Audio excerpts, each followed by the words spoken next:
Live 2026 local footy, the place we want to be. It's fresh live in our 40th year of broadcasting local football, and it is the season launch for the Bendigo Football Netball League. We're here at Broadford for Broadford and South Bendigo, the season launch, the standalone game. It is a round 5 fixture which has been moved to start the season, meaning that when round 5 comes around, these sides won't be playing because this game will have already been resulted. The Bendigo Football Netball League manager, Tom King's been kind enough to join us. Tom, good afternoon to you, and thanks for coming up here. Firstly, how was the drive up to Broadford for you, and have you done it a few times over the pre-season since they've been announced? A couple of times, yeah. Thanks for having me, Cam. Yeah, it was a wet drive, but the sun is kind of shining now. So a few times over the pre-season I've come over here, but it was nice to come over here for match day for the first time. Yeah, the sun's shining, but you can hear that wind really blowing in the special effects mic at the moment. So, firstly, excitement for you having Broadford involved, new club in the league, something fresh, something exciting for you to get behind? Yeah, absolutely. It's very exciting for the league. They've done a huge amount of work to get back here to have 3 football teams and 4 netball teams. It's taken a huge effort from their committee.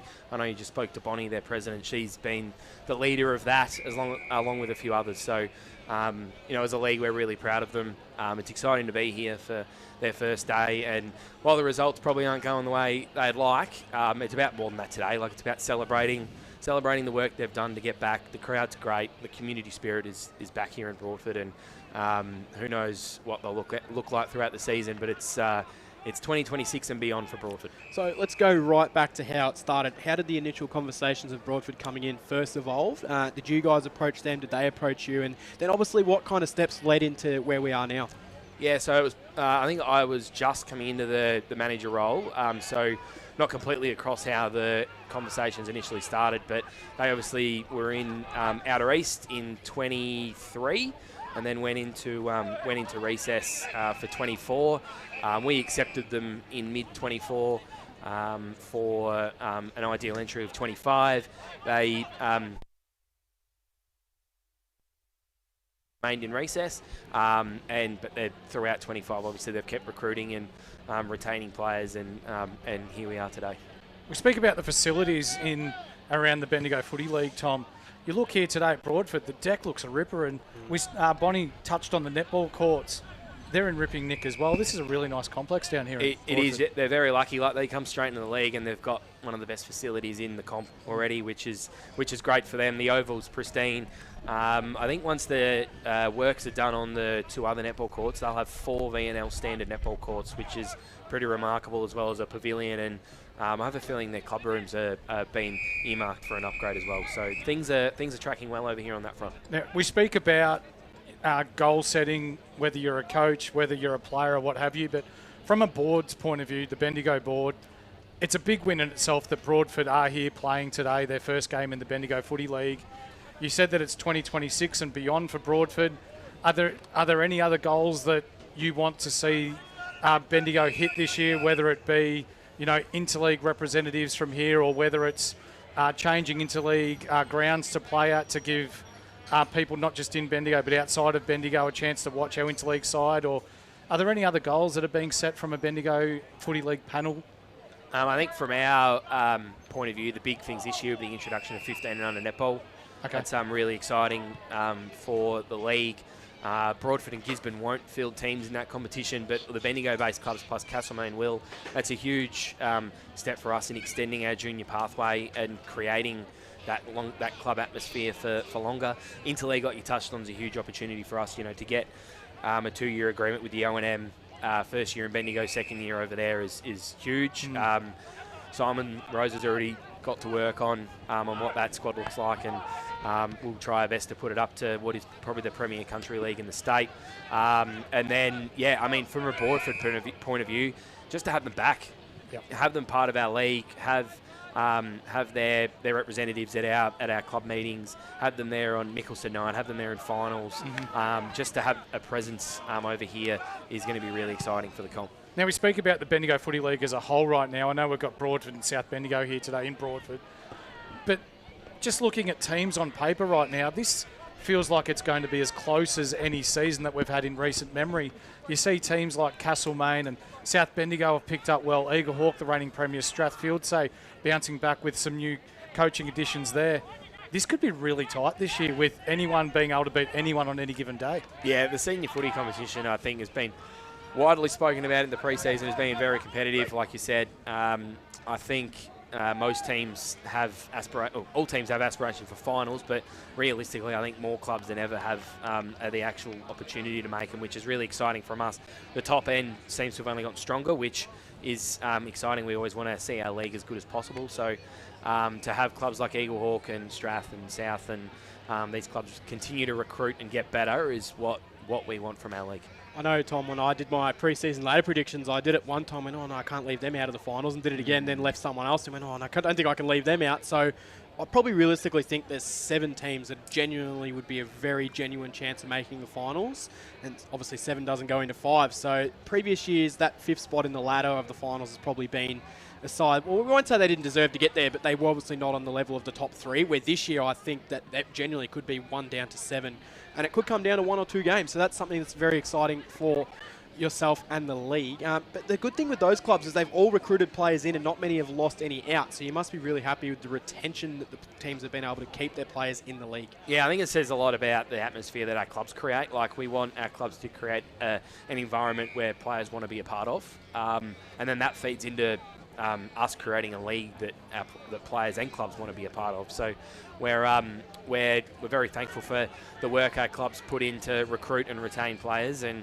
I think that 7 with finals aspirations is probably pretty accurate, and it's going to set up for some exciting matches all starting next Friday on Good Friday.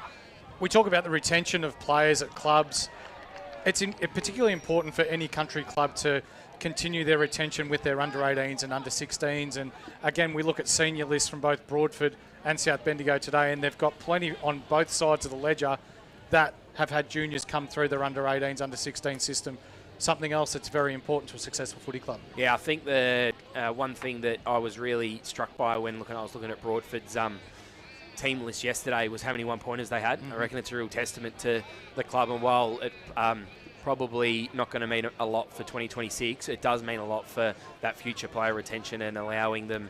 Obviously they've got the extra point allocation this year, but when they eventually come back down to where other clubs are at, I think it's going to leave them in a really good spot to help retain their best talent possible. In terms of the start of the season, you must be wrapped with the way the season's going to be able to start. Obviously a standalone game today. We're probably starting a bit earlier than traditional. Easter weekend next weekend. You've got 3 games on Good Friday, and then you've got the game on the Saturday as well. So how did that come about to have a standalone game on the Saturday and then have all other games on Good Friday this year? Was that a specific club request to have that, or because it's exciting because it means we can get to more games? I think it's still technically cricket season, isn't it? Well, there is cricket grand finals going on today. So. It's bananas that it's March and we're already playing footy, but that's the way it is. Look, Easter is a big weekend for us. I think we've done a really good job in the Bendigo region of making it our own, and our clubs want to play on Good Friday and Easter Saturday and really own that. So it is an intentional fixturing of it. The 4 clubs that are hosting it games over Easter weekend all requested it. On Good Friday, there's only one game in Bendigo, so that should be massive. And then you've got Castlemaine and Gisborne playing as well. And then Easter Saturday with Eaglehawk hosting Sandhurst, grand final rematch is going to be enormous. So it works in our favour. The positive is that the district leagues around us, they don't start for a few weeks after. So we really own this late March, early April time, which I think helps us create some excitement, build excitement, and really own that period of time. So the one fixture I do want to ask about is the Anzac Day game. Eaglehawk, South Bendigo being played as a night game at Harry Trott, I'm led to believe, this year. What was the reasoning for moving that one from the QEO out to Harry Trott? Because I've heard there's a bit of people going, oh, you might have got a bigger crowd out there for the night game at the QEO than potentially at Harry Trott. I think it may be at the QEO, probably not decided yet. It's kind of up to the clubs to work out. They need to sort that out. Because it has got Harry Trott listed on the website, and I know there was a few questions from me about that. I think it'll be. I think it's probably likely to be at the QEO at this point. Because that's a terrific fixture, and despite the weather we had there last year, it was a pretty good crowd too. Yeah, South Bendigo really own that too. They've built their relationship with the RSL. They've made it their own. They really own that fixture. So if it's going to be played at the QEO, then that's kind of on them. So, yeah, we're really, really excited about that. It'll be a marquee fixture of the year for sure. Definitely is one of those marquee matches. Tom, thank you very much for joining us here on Footy Fresh, and congratulations on everything you've achieved in the role so far. And yeah, to get Broadford out on the park, you must be excited. So enjoy the day of what Broadford put on. Thanks for having me, and I hope to see as many people as possible at a BFNL game this year. That's it. The crowd numbers, looking at today, it looks like they might be on a high because the Broadford community has turned out in numbers. Their reserve side, unfortunately, going down 22-13, 145 to 1 behind. But South Bendigo, of course, they've got major aspirations to push for finals in all 3 grades of footy this year. And they've made winning starts in the under-18s and the reserves. The bounce of the ball is coming up very, very shortly. It's a cracking day here. The rain's gone away. It's still a little bit windy, but it is going to be a fascinating day. Joining us up here in the box as well for the first time is Johnny Hunter. Good afternoon to you, Johnny, and welcome back. It's the 40th year of the Fresh, and how many years have you been involved? Probably 38 of them? Oh, no, not really, Cam. There's a lot more people that have put in a lot more time than me, but I reckon I'm about number 12 or number 13 maybe. And I'd also like to thank Ray Pinner this morning and up until lunchtime and right up to the start of game time here, because he's done a lot of work for us behind the scenes, getting us to air in sunny Broadford. Well, maybe not that sunny, but we also welcome OKRFM, who are joining us live streaming from Kilmore and the Wallen area, which will push us all the way down into that area. So we thank them very much for jumping on board, Cam. But getting back to the footy, really excited to be here this afternoon. It's a big crowd here. The sun is trying to peek behind the clouds. It was drizzling rain when we came down here early today, and it looked a bit messy, but now it's certainly, there's no wind to speak of either, but certainly it is pretty good conditions for footy. The centre, it's a turf wicket out here. It's green, but it doesn't look muddy. So all set for a good afternoon, Mick. Can't wait. Footy's great, isn't it? Footy's back. We see that Broadford already out on the ground warming up. They look excited. They got a big cheer, didn't they, Cam, as they were running out. The locals very excited to see them back out and about. One thing I can notice from the South Bendigo side of things, they've put some real size into their side, haven't they? They look really big. Yeah, obviously some big recruits in South Bendigo's talk. So we'll run through a couple of those new names. Nathan Kay comes across, former Almore coach. He's a big player as well. We obviously spoke about the 2 boys from Aspley and Colin Harker and Tom Templeton. But another player that I'm really looking forward to seeing this year is Josh Nitsky. Obviously was really interrupted last year with what they told me was osteitis pubis. So if he gets a good run at it, he's almost like a whole new recruit to them as well. And he brings that leadership of already having a year at the club too. Matt Cameron being back fit's almost like a new recruit as well. He's been around the club for a few years now, but geez, he brings the presence in that forward line, doesn't he? Oh, awesome. Just at ground level, just you look at the likes of him, Antonowitz, and the likes, and this is a really dynamic forward line where usually a wet, windy day, you might get your 10 or 12 goals, but this may nearly play in favour of those small forwards being able to, get first use and be able to use the ball up off the ground. So, yeah, I'm pretty excited to see what happens, especially in this first 10 minutes. The first 10 minutes of the season's always hot footy. There's people bashing and crashing all over the place, and just the excitement around Broadford and what they're going to bring to our league should get the people at ground level up and about. So we talk on the forward line for South Bendigo. It looks a little bit different to what it did last year, especially around the finals time. So we spoke about those 2, Antonowitz and Cameron. They both missed the finals last year. Coming into that side, though, and disappointingly, they don't have Stephen Strubens down there anymore. He's obviously retired. But it seemed to me at times that South would really look for him in their forward line. So without him, it may open up some other avenues to goal. Yeah, it definitely will. Brock Harvey's the other one I forgot about down forward. So instead of having the one dominating forward down there, which could be Antonowitz, or it could be Harvey, or it could be someone else. So just having that positional flexibility within the South Bendigo forward line where they can target deep forward 50 entries, they can lower the eyes and hit up the 45 out from goal and be able to have those shots in and around the arc. Like, it just brings a different dynamic to the South Bendigo forward line. And for me, Cam, I am tipping them to be the big improvers this year in our league. The South Bendigo side certainly added some real class into their midfield. Johnny, how are you looking at today's game playing out? I think the general consensus is that Broadford's going to be up against it. Do you see it playing out any other way? A couple of couple of things that worry me a little bit from a Broadford perspective is that the Bloods, even though it's pre-season, are in red-hot form. They've had a couple of big wins pre-season. They've brought a number of players in that you guys have already discussed that are probably going to make a big difference to their side. And I've almost got them pushing in for the first time for quite a while into the top 3. I know it's going to be a bit of a log jamming, but Cam, what needs to happen, it's the first game of the year, they come down to Broadford. If it's going to be a big win, they need to really push hard, South Bendigo I'm talking, because at the back end of the season, with percentage, it might come down to just a couple of percentage points. So they'll be really keen to get out here and have a big win. It worries me, Mick touched on it as well. You've got Harvey, who's in my camp, of course, and a shout out to his grandfather listening and watching this afternoon, Alan Bruce. But he's in my camp, Harvey, Brock. I can see him kicking a bit score, and he's got Antonowitz.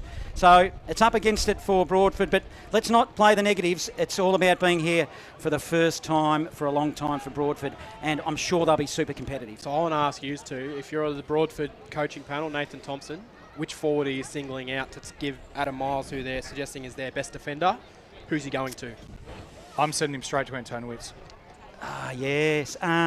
See, the problem with Antonowitz as well, he's a little bit smaller and he's faster. He's quite fast. We've seen him push up into the midfield, so that potentially, if they're not awake to the game, you've got Brock Harvey, he'll be sneaking in the forward zone. And I don't think we've mentioned Matt Cameron. We've seen Matt Cameron sneak down forward as well. He's a man monster. I'm not sure how tall he'd be, but he's got to be around up towards the 200 centimetres, I would say. Well, I'm wondering he's a monster. I'm wondering with Callum Crispin the side if we are going to see him play probably predominantly forward this year. It's a good question that you raised, though, Cam, because you talk about Miles being the captain of Broadford and who he's going to go to. Good teams have multiple avenues to goal. Yeah. So if you get your lockdown defender on one, then that's going to enable someone else to get off the chain.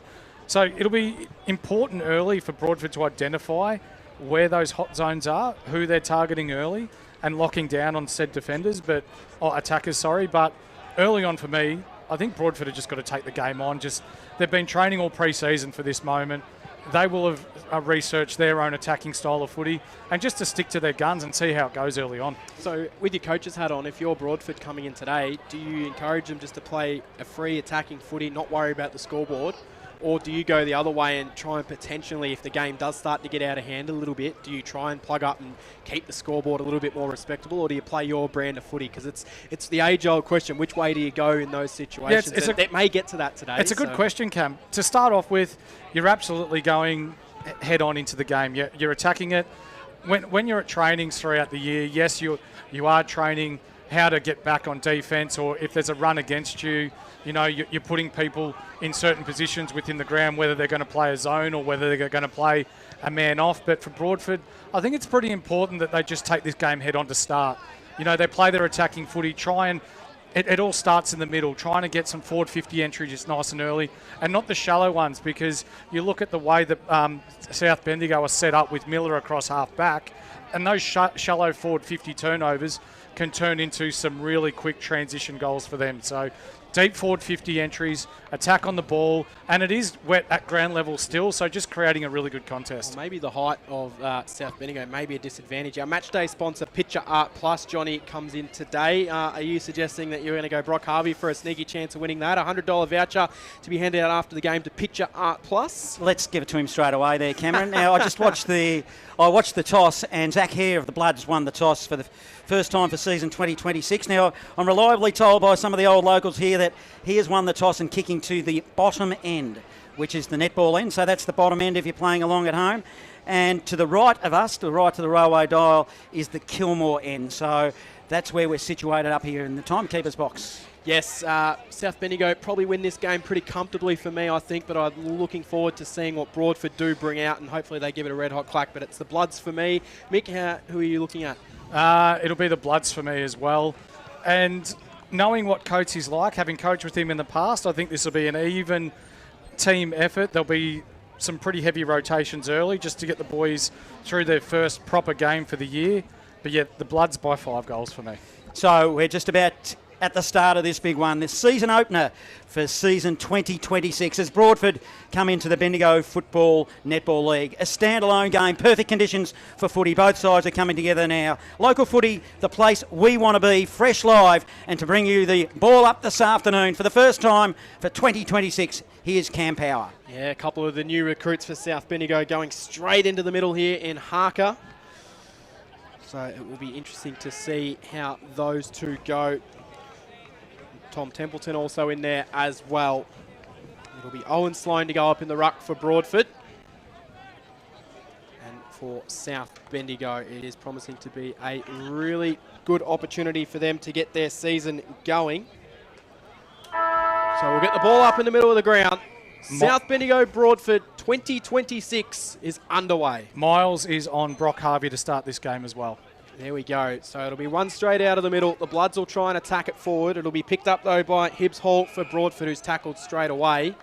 Good tackling pressure early from South Bendigo. Brody Haddo in there. I notice Jackson Saunders, one of our co-commentators joining us this year, will be tipping him for the Mickelson medal as Haddo fires it out wide. Fallon across half-back, gets it out to Hare. Hare handballs forward.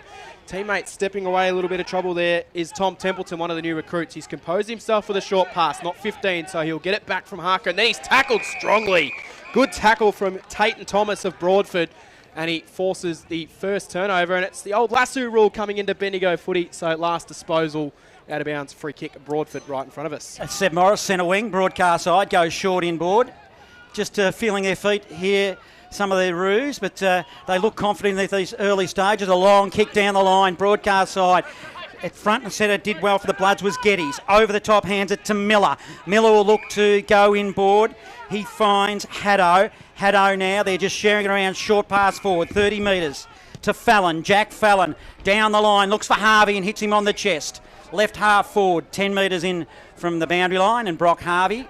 He's got Zimmerman running shotgun, ignores him. Short pass, he'll go to Antonowitz at 50, picks it up. He'll go around the corner, has a shot at goal. It swings for the first score of the afternoon of season 2026. Local live footy, the place we want to be. It's fresh live, one behind the Bloods, and the Roos are yet to score. Tom Templeton, 4 early touches, looking really dominant inside early for the Bloods. Certainly one of their big recruits. Broadford will bring the ball back into play at the bottom end of the ground. They'll look to come grandstand side. Short pass was at the ankles of Jordan Sullivan. He couldn't control it, but they're able to knock it forward. And the tackling pressure inside forward 50 is from Anthony Zimmerman. Predominantly played a lot of midfield last year, did Zimmerman. Might find himself playing a little bit more high half forward with these recruits, but handy player nonetheless. Early jump from Broadford. Cameron knocked it down for the Bloods. South able to work their way through into the middle of the ground. Haddo feeds off the handball. Unable to control it, though, was Fallon. It's bouncing around inside forward 50. Plenty of Broadford numbers around the footy, but it spills out for the Bloods. It'll come back to Haddo in the long sleeves. Little dribbling kick further forward, just outside forward 50. They'll send it inside forward 50. Drop mark from Broadford, but they can find themselves through Ollie Lubeck. Handball to a teammate. They're just handballing themselves under all sorts of pressure. Nathan Kay comes to assist the tackle and force it for a boundary throw in. Right-hand forward pocket, which is the scoreboard pocket here at the bottom end of the ground here at Broadford Recreation Reserve. The Bloods deep in attack. Broadford holding their own at the moment.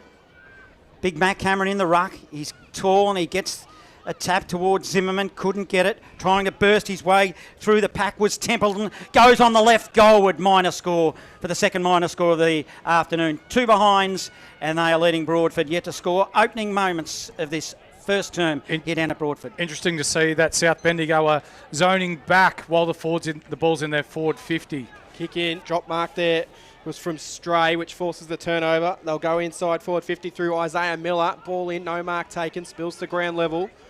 Good tackling from the Bloods. Haddo's had a stack of it early. He's taken down right on the top of the 50. That's a mark they've probably got to hold there, Mick. Yeah, absolutely. We can see early on, Broadford are going really small across their half-forward line, looking to generate some run and carry from half-back. Fight so much unnecessary pressure. Zimmerman handballed off to a teammate who found a way through, and he's been pinned for holding the ball. So free kick Broadford, cross half-back. Certainly up for the challenge early, though. It's a hot footy at the moment. 5 inside 50s to nothing so far for South Bendigo as well. So they'll clear the short pass out here, Broadford. And I think the win for them in this situation is to hold as much footy as they can. Try and hit these little short passes. They'll chip it back into defence. Look to switch, but South Bendigo have covered the ground nicely. They'll still come wide. It's a dangerous pass. Matt Cameron pounced on the turnover. Couldn't quite take it. One-on-one contest with the captain, Miles, but they do all right to get out of it, Broadford. And a lovely kick out of defence. Works its way up to Tate Thomas, who takes a terrific grab, and he plays on quickly. Down the line on the wing. His target now is Thompson. Thompson's hand on footy. Good defensive punch from the rear came from Jack Fallon of the Bloods, and we'll have a ball in on the centre wing. Tate Thomas doing some good things across half back and the wing area for Broadford early on. Umpire will throw it in. 2 behinds the Bloods lead. Broadford yet to score. It's a contest here down at Broadford. Let's hope this keeps up. Tap forward. The Bloods. Haddo overruns the footy. Nice pick up by Hare. Handball to space. Haddo runs onto it. He'll go inside forward 50. Antonowitz in front of his eyes takes a nice contested one mark and will take a shot at goal. Interesting to see with South Bendigo and Broadford. South Bendigo have got 1 extra at the contest early on. Broadford are dropping 1 extra back into defence to try and nullify this 3 to 4 goal win. We've seen Antonowitz kick a lot of good goals over the years. This will be one of those good ones if he manages to slot it. I'm writing it in the book, Cam. Caden Antonowitz. Pretty tight angle. A little bit of a hop, step and a jump. Crosses the paint of 50. Swings wide and just sneaks it in for the first goal of season 2026. So the Bloods lead 1-8 to Broadford, yet to score. 6 minutes gone in this opening term. Don's Small Goods score sponsor is Don Is Good. Local footy, the place we want to be. It's fresh live. The ball has just lived in South Bendigo's forward area so far this game, hasn't it, Cameron? We look at the likes of Haddo. Templeton's been busy early on as well. Hare across the wing as well, running the tram tracks up and down there, using the ball well. But for Broadford, I think it's just about stemming the bleeding early on with this strong win heading down towards the bottom end. One down from Crisp. Knocked it down in the direction of a teammate who's tackled straight away. And there for the Bloods being early is Cohen Harker.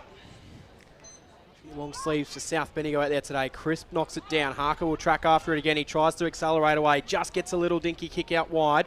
Zimmerman will have to track. Good pressure comes there from Bayan of the Roos. Bayan's handball was good to a teammate. Now they can link up. They'll go straight down the middle here. Charging out onto it. Was at his ankles though. Was Fleming. Couldn't quite take the mark. Bloods have the numbers at ground level. They'll handball to Geddes, who just finds his way through. He botches his way through. Gives it off to Harker. Harker then feeds it off. Kick down the line comes from Fallon, who's been busy early, but Broadford will have the numbers at the back of the pack.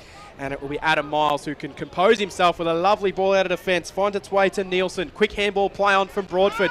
Good exciting movement from the Bloods, or from the Roos I should say, and it's knocked out of bounds right in front of us, in front of Tate and Thomas in a one-on-one battle with Miller. That was really good by Geddes, coming off the half-back flank, body lining the ball, took out 2 Broadford defenders and got the ball forward. So ball in here, centre wing in front of us, broadcast side. I love it out at Broadford. They're playing the broadcast side. That's unusual for us. Usually we pick the wrong side. So up they go in the ruck there. It was a good win, a tap there by Sloan, but contested footy ground level. And they'll get their first inside forward 50 for a push. Here, the Roos, Broadford. It's with Lewis Thompson. He's too far out to score. Just get it inside forward 50, I reckon. Just get the boys some confidence. He will do that. It's long and high. 50-metre ball. Wynn gets it. It goes to the back of the pack towards the boundary line. We're only 10 metres out from goal. And over tumbles, and we'll have another ball in. You can really see South Bendigo push hard back into defence there, really crowding the drop of the ball then, creating that genuine 50-50. Looks like Fleming and Hibbs Hall be 2 of the main targets in that forward line for Broadford today as well, Mick. Yeah, absolutely. Throw in. Able to get to the back. Chris took it out of the ruck. Not sure he disposed of it cleanly. Play on. Going after it here will be Templeton. Good pressure here. They work it out the Bloods to Miller. Miller gets out and he's able to take a bounce. Steadies himself. Fires the handball over the top to Nathan Kay, who's got some space to win on the far side of the ground. 1 bounce, 2 bounces, 3. He'll then wheel a low ball inside forward 50. Antonowitz was clean. He picked it up cleanly. Got away from his teammate and sent a bullet pass into Matt Cameron, who will line him up 25 out, almost directly in front.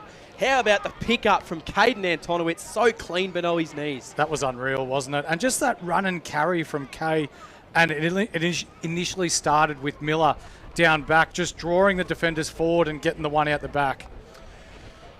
So it'll be a chance for McGregor Cameron back in the South Bendigo side after missing a lot of last year to injury. He comes in, he kicks it like a ruckman, but it's going to float through for a goal. The Bloods have got their second. They move to 2-2-14. Broadford get to score. We've played about 10 minutes in the opening quarter of the Bendigo Footy League season launch. Score sponsor, Jason Westcott Builder. Local footy, the place we want to be. It's fresh live. Definitely looks like, Cameron, that South Bendigo are taking advantage of this wind heading down to the bottom end in this first quarter. So we see a lot of run and carry, but one thing that's been impressive so far is that teams can get carried away with kicking the ball long and blind at times. There's been a couple of times where they've lowered the eyes, hit up targets, and both times they've done that, it's resulted in 2 goals. Is it just me, or does it look like there's a small slope towards that end of the ground as well? Might be just you. Might be just you. Matt Cameron comes in the middle, so there's an answer to that question. He'll win the tap quite easily because Eager was in the ruck for the Roos, but gave away a lot of centimetres, let's be honest, as it goes forward of centre now for the Bloods. It's been an ugly bit of play, and it's going to be all tied up 70 from goal, and we'll have a ball up. It's the Bloods, 2-2-14. They lead Broadford, yet to score. We've gone 10 minutes. Opening term. Local footy, the place we want to be. It's fresh live. So going after it here will be Hacker, who's had a stack of it for South Bendigo. Handball off. Caught in a high tackle here will be Nathan Kay. New inclusion of the Bloods. Oh, it's a ugly worm-burning kick inside forward 50. Broadford should be able to recover this one. They'll look to accelerate their way out of defence. Good handball out. Now they've got some runners out here. Thompson that's got it. He can steady. Sends the pass down the line. Getty's read it best. Took the intercept mark. He played on quickly. Wheels it inside forward 50. Over the head of Brock Harvey. Intercept mark for Broadford across half back. They'll wheel and go. It'll come from the captain, Adam Miles. Miles getting a bit of the footy. Spreads it wide across half back. We've probably got an injury at ground level there, haven't we, Mick? Yeah, we do. Harry Behan come off carrying his shoulder. Doesn't look too great. Hopefully it's not a dislocation and he's just copped a stinger. More to come. The Roos with the footy through Sullivan in the middle. Now go inside forward 50. You reckon they'll go off if they kick a goal. It just sneaks outside of forward 50. Their opportunity is lost on this occasion. Rebounding off half back, it's the Bloods. Zimmerman gives it to a teammate who goes forward, inside forward 50. Good build up by the Bloods. It's a mark taken by Crisp. And on a 45-degree angle, he'll stand at 50 and have a shot at goal. Again, the Bloods, instead of blazing away, lowered the eyes, hit up a target, a clear height advantage there for Crisp, who looks to hit the scoreboard again, I believe. I'll use the word plucky at the moment, Ruse. I said yes, plucky. They're going okay. They just need to hit the scoreboard just to get a bit of confidence. Meanwhile, back at the ranch, it's Crisp who fades it left, minor score. So that takes us to 2-3-15. Broadford yet to score midway through the opening term.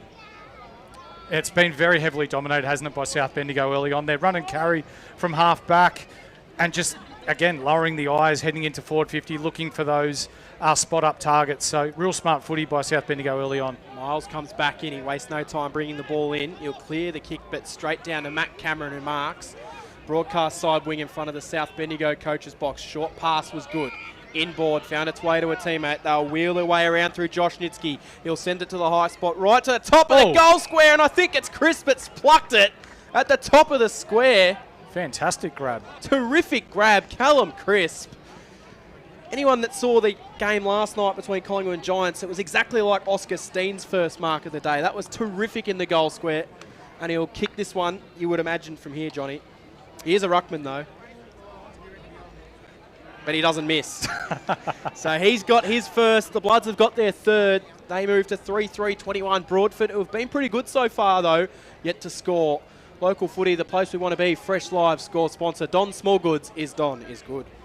Might be starting to get to the stage, Johnny, where Broadford may have to look to drop one loose into defence just to nullify some scoring here. Height's a problem, isn't it? But we use the word plucky. They've gone inside forward 50 a couple of times. I just sense if they can get a major score on the board, we might see a little bit of momentum. Trying to win it through the middle now for the Roos is Nelson. Gets a free kick for too high. Nelson will spread it wide. He's got a teammate on offer. Finds Stray. A little bit of Stray then, but he let it bounce, but he picked it up. Shows a turn of speed. He now is clear. Inside forward 50. Ignored a lead. At the back, mark couldn't be taken. They're under pressure here now, the Bloods. Swooping on the footy, couldn't get it. The Bloods are all surrounding the ball. It's at ground level and only metres out from goal for the Roos. We'll have a ball up. So here's their chance to get one on the board, Cam. Broadford Junior, Mr. Stray with that turn of pace there on the wing. Love the way he was able to back himself, and after a little bit of a small error earlier, Bloods will swing it out wide. Hare's got it in the defensive pocket. The Kilmore end of the ground. They'll go down The opposite side to where we're located here, opposite to the grandstand, down the line, no mark. Broadford can turn it over though. Jay Eager handballing his way through a little bit of pressure, but the Bloods will turn it over. Handball forward, Haddo was good, opens up the options. Harvey then fires it further forward to Alexander Smith, got some space, gave it to Zimmerman. He was then pounced upon by a couple of Roos, but he's able to go again. They handball their way forward. It spills to the Bloods here. They'll wheel it to the top of the goal square, and Antonowitz has come charging out. In fact, the kick actually went more across the top of the goal square than we were expecting there. But it was a good lead and a good hit to Antonowitz, who's providing a lot of trouble early in that forward line. Very unselfish footy there. He could have blazed away, running towards goal, 35 out, decided to centre it up and give Antonowitz a much better look at goal. Previous years, you might have seen Brock Harvey potentially have a ping in that situation. So maybe this is showing that they are really using their options inside forward 50, Johnny. Yeah, give him their water ready, Cam. So Antonowitz will come in. He's already got one for his second. It starts right, but it's able to find its way through. So he's got his second. And the Bloods have got 4. They're out to a 27-point lead. 27 playing 0. Score sponsor, Bendigo City Framers. Local footy, the place we want to be. It's fresh live thanks to Picture Art Plus. We spoke at the start of the game, Cameron, about the Broadford juniors and the amount of 1-point players that they've had coming through their system and are playing today. So they've got 9 players out there in their 22 today that have played junior footy here at Broadford. Sloan into the ruck now for the Roos, up against Crisp. Crisp, an established ruckman in the Bendigo Footy League. Let's see what Sloan's got. He's a big lad. He jumps, probably a dead heat in the end. Haddo tries to make a path for the Bloods. It can't. Spills momently forward. That was okay. Templeton, good handball with a kick forward. But now it'll be the Roos that'll rebound off half back to the centre wing. Broadcast side, bouncing footy. Over it goes. And we'll have a ball in. It's the Bloods, 27. They lead Broadford, yet to score midway through this opening term. 16 minutes in, inside 50s, 11 to South Bendigo, 3 to Broadford. Have dominated a lot of the possession. Throw in right in front of our broadcast position. It's Will Allen that's gone up in the ruck for the Bloods, knocks it down. Straight back to where it come from. Thompson's been busy early though for the Roos, Mick. Yeah, real busy, really impressive too. Just looking at the structures that they've got around the ball here, they're really leaving the fall of the ruckman open here. Look to see Broadford tap it to his feet and get their littles in and under. Knocked down. Broadford will try and work it forward. It'll spill out there to Seb Morris, who sends it inside forward 50, trying to find a way through, and he's probably going to get pinned for holding the ball here. It was a good effort, though, I thought, from Jordan Sullivan to try and pounce his way through, but he was just caught. So free kick, Will Allen across half back for the Bloods. Will give the short pass, and it'll be marked here by Jack English, who's come across from Sandhurst. English plays on, handballs to Will Allen. Allen's under a little bit of pressure, had to handball over the back of his head, back to English, but they're nice and composed. Harker's got it here, and he just blazed a little bit inside forward 50, and it's marked by Primrose of Broadford. Primrose, oh, it's a horrible kick. He kicked it to the contest, spills to the back. He was lucky to get away with it as the ball goes over the boundary line, and it will be a ball in. Jordan Sullivan made that kick look a little bit better than what it actually was, I think. Yeah, wasn't it? Yeah. So they're in the game, well, at ground level anyway, Broadford. I know the Bloods have had it inside forward 50 a lot, but let's get that first score on the board for the Roos. How many goal breeze do you reckon we've got going to that end? There's definitely a breeze going Yeah, down there. I reckon it's a 3 to 4 goal win, definitely. Up they go in the ruck. It spills now to the Bloods to Templeton. Handball, well, he decided to kick in the end, and he's got a player that's lurking at the top of the square, in fact, the top of 50, and it's Alexander that's got the footy, and it'll be a good kick from there, I reckon. 50 out, usually without wind, is probably kicking him from 40, so I back him in here, Johnny, but Templeton, 10 touches already, 18 minutes in. Alexander Smith, that is. I was using his first name with that chummy there, Cam. He's been around a while, Smith. So it's Smith. Did he used to be known as Smith Ralph? Yeah, well, he did. He's changed it a couple of times. Let's see what he does with this footy. Directly in front.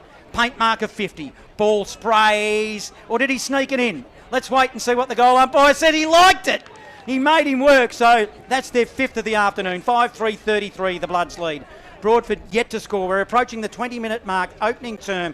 Score sponsor Jason Westcott Builder. Local footy, the place we want to be. It's fresh live. I'm not sure whether he's the biggest kick in the Bendigo Footy League or whether that wind is that strong, but he's kicked that from outside 50 and it's hit the top of the net near the top of the goalpost behind the goals.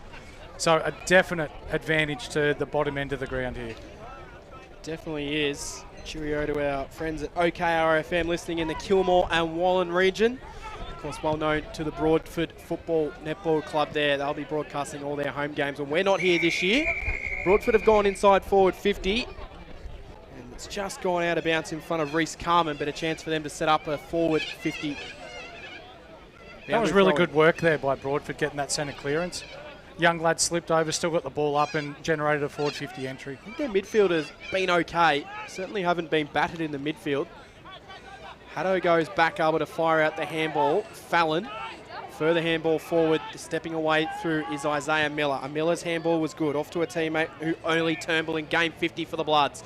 Down the line, finds its way to Hare. Hare wheels it up. Good handball over the top, the Bloods. Now they can look to steady. They'll run inside through Logan Howell, who fires it goalwards, and he just misses. Minus score. Another big inclusion to the Bloods, though, Logan Howell. 34-point lead to South Bendigo as we approach quarter time. Been really impressed with Jordan Sullivan from Broadford so far. He's won his fair share of ball at ground level. So the Roos will bring it in. Target is hit, is eager, the vice skipper. And he's tied up against the boundary line, deep in the back pocket. He's at the netball end, the lower end. Let's see what the vice skipper does. He decides to kick down the line, up to the wing. Allen front position for the Bloods, hands on footy, strong, one-on-one. There's that height I was talking about. He goes corridor, now they're away. It'll be the Bloods through Miller. Miller spreads it further wide, shallow inside forward 50, bouncing footy. Target couldn't be met was Kay, still at that 50 zone. They all jump on the footy and we'll have a ball up. Umpire let it go, which I liked, and it will be a throw up nowadays. We don't have a bounce cam, do we? No. Not that we ever did in a stoppage in this situation. No, well, we didn't, but I'm just saying. Just saying, you know. So we'll ball it up and we'll have another ball up again. So is it a ball up around the ground and a throw up to start the game? I've noticed that's the terminology we've been using. Why aren't they all called ball ups? It's one thing I've noticed in the big leagues as well. They've been calling the opening one a throw up and the rest ball ups. Anyway, it doesn't make any sense to me. Bloods will work it out backwards. Miller. Look at that wind. He has been massive for a Miller. Inside forward 50. I There's thought your that answer, might have Nick. been a mark. There's a South Bendigo player that's down on the contest there.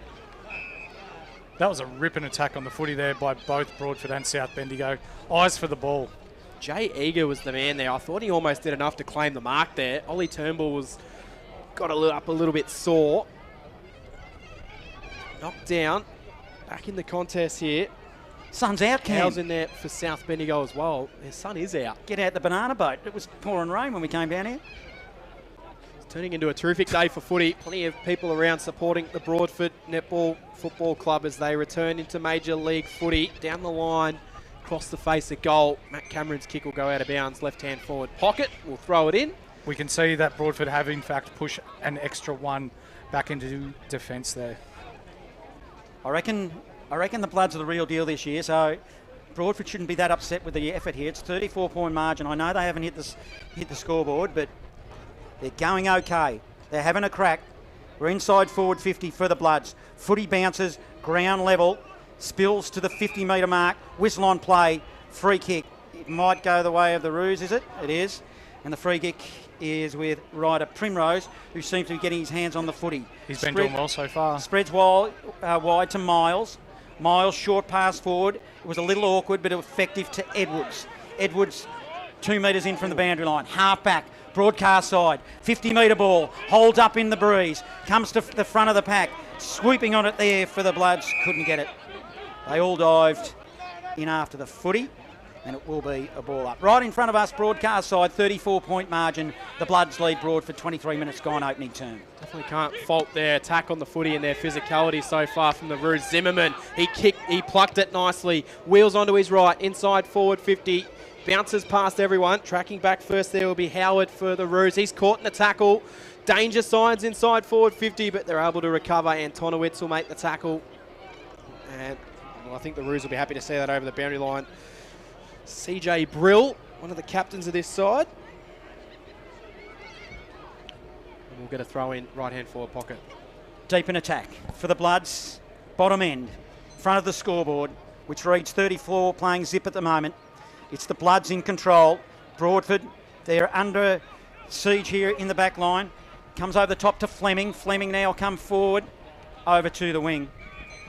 and it bounces at ground level and we'll have a ball in. That was really good by Broadford, exiting the ball up there, getting it to the fat side or to the open side and trying to create some run and carry out of their D50. That's good footy. Throw in right in front of the grandstand here. Big crowd in attendance for Broadford for their opening game of the season and their return to senior footy. First time since 2023 we've seen the Roos in senior football. We'll get another repeat throw in. Been a long time coming. Throw in right in front of us here. Chris will get to the front. He'll tap it over his head nicely there, almost onto the run of Nitschke. He was able to fire the handball out wide, picked up by Nathan Kay, who's been prominent early. Short pass, finds a teammate, back to Kay.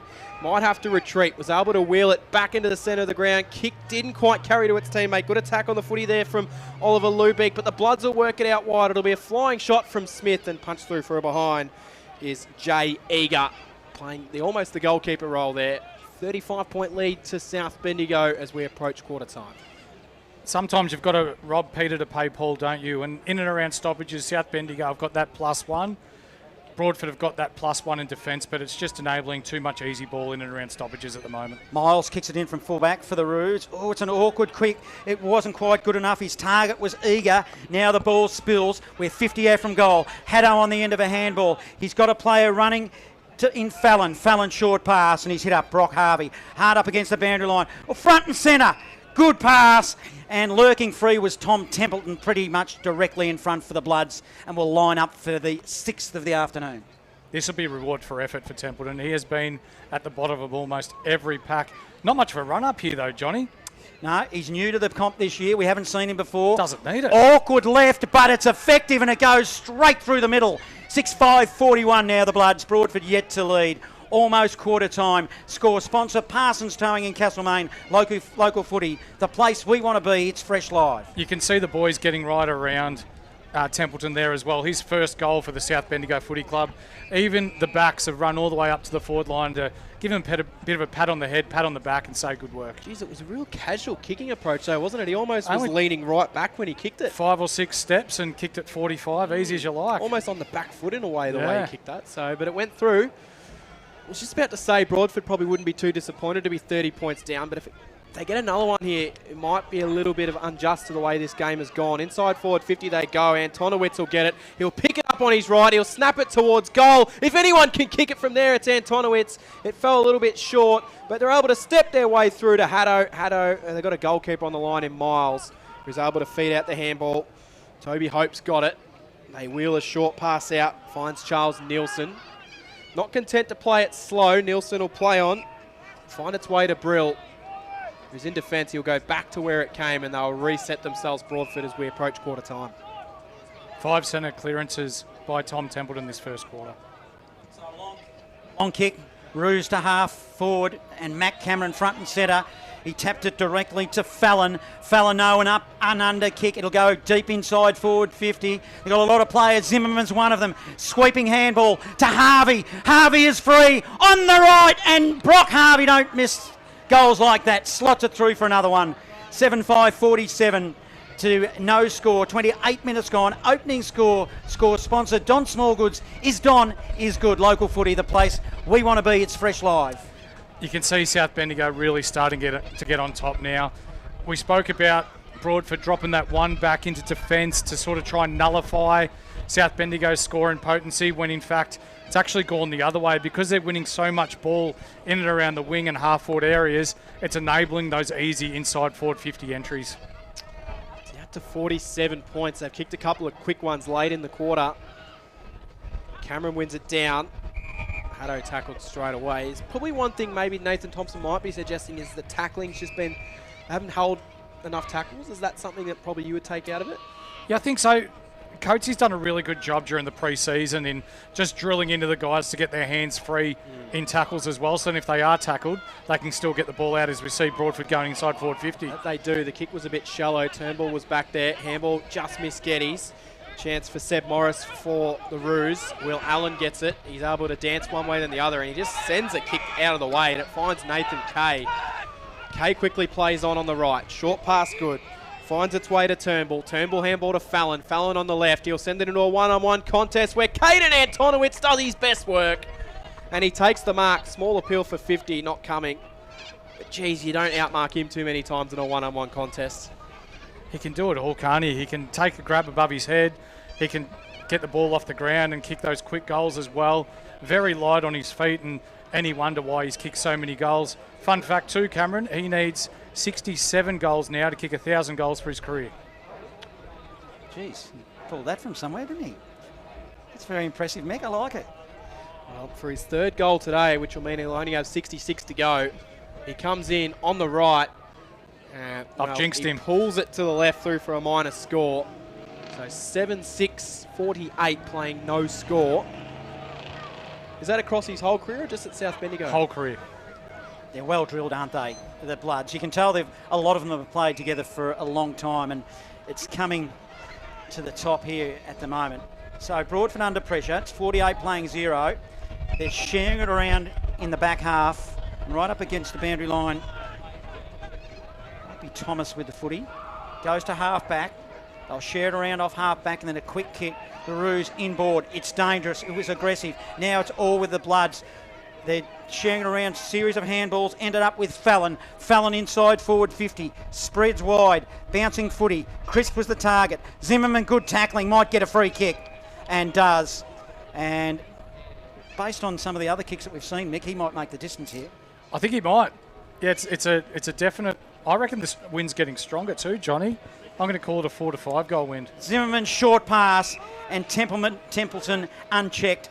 Nathan Thompson wouldn't like that as coach, I wouldn't think, for the Roos. No, there's been a couple of those ones where they've been able to improve their angle for a shot on goal just by little short passes, just little defensive lapses in a way, Johnny. It's easy from the cheap seats here, but I reckon they need to tighten up here. As the ball spreads wide, and that's a minor score. So that takes it to 7-7-49 to Broadford yet to score. 49-point lead to South Bendigo. They did have the breeze in the first quarter. Broadford showed some positive signs. So what will they bring for the rest of the game? It's South Bendigo 7-7-49. Broadford yet to score. It's the opening day of the Bendigo Footy Netball League season on local footy. The place we want to be. It's Fresh Live.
Live 26, local fresh footy, the place we want to be. It's fresh, it's live, and season 2026 is underway in the Bendigo Footy League. We're one quarter down. It's our 40th year here on Fresh FM as well, bringing you all the action of the local footy.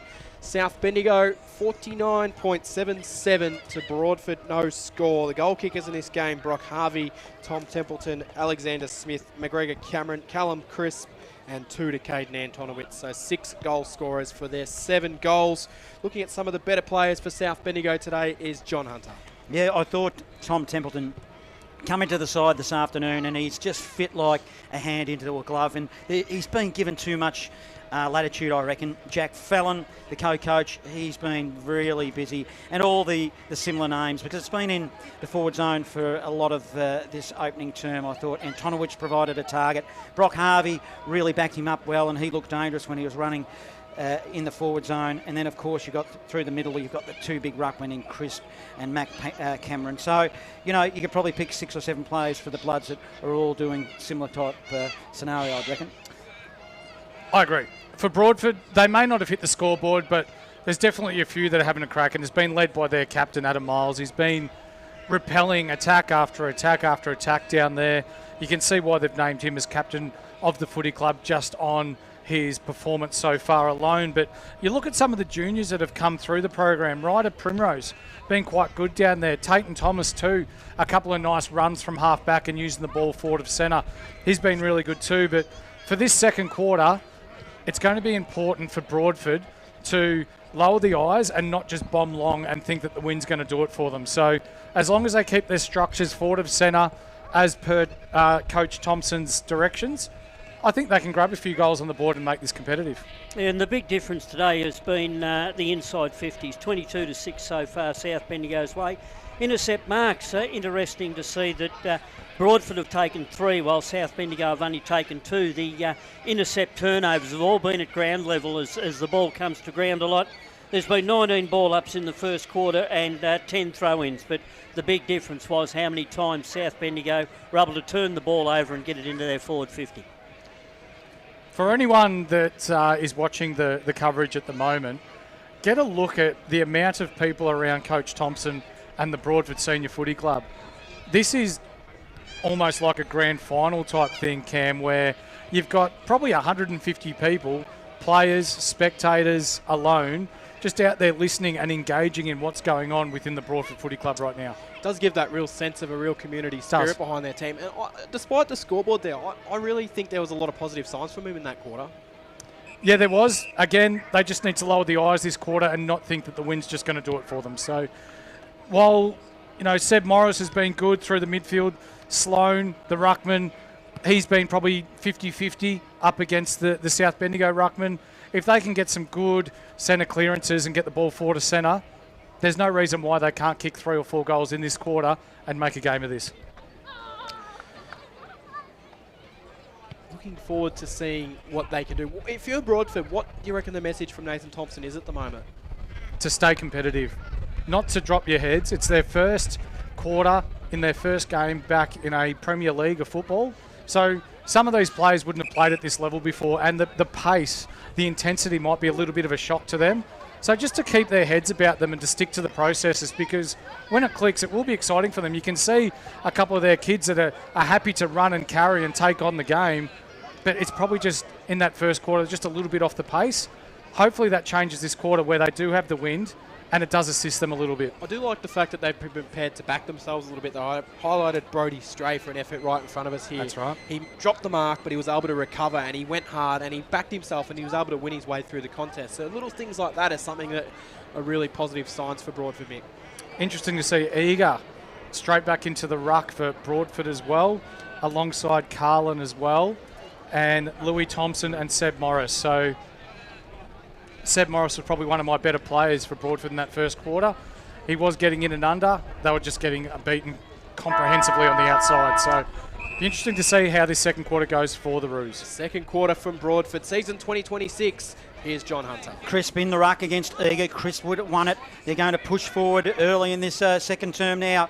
The Bloods inside forward 50. Back of the pack is Antonowitz. Swooped on the footy. You don't give him space like that because he will destroy you, as he just did on that occasion for his third, I reckon, this afternoon it is. So that goes to 8-7 now, leading Broadford, yet to score in the opening 20-second score. Sponsor Don Smallgoods.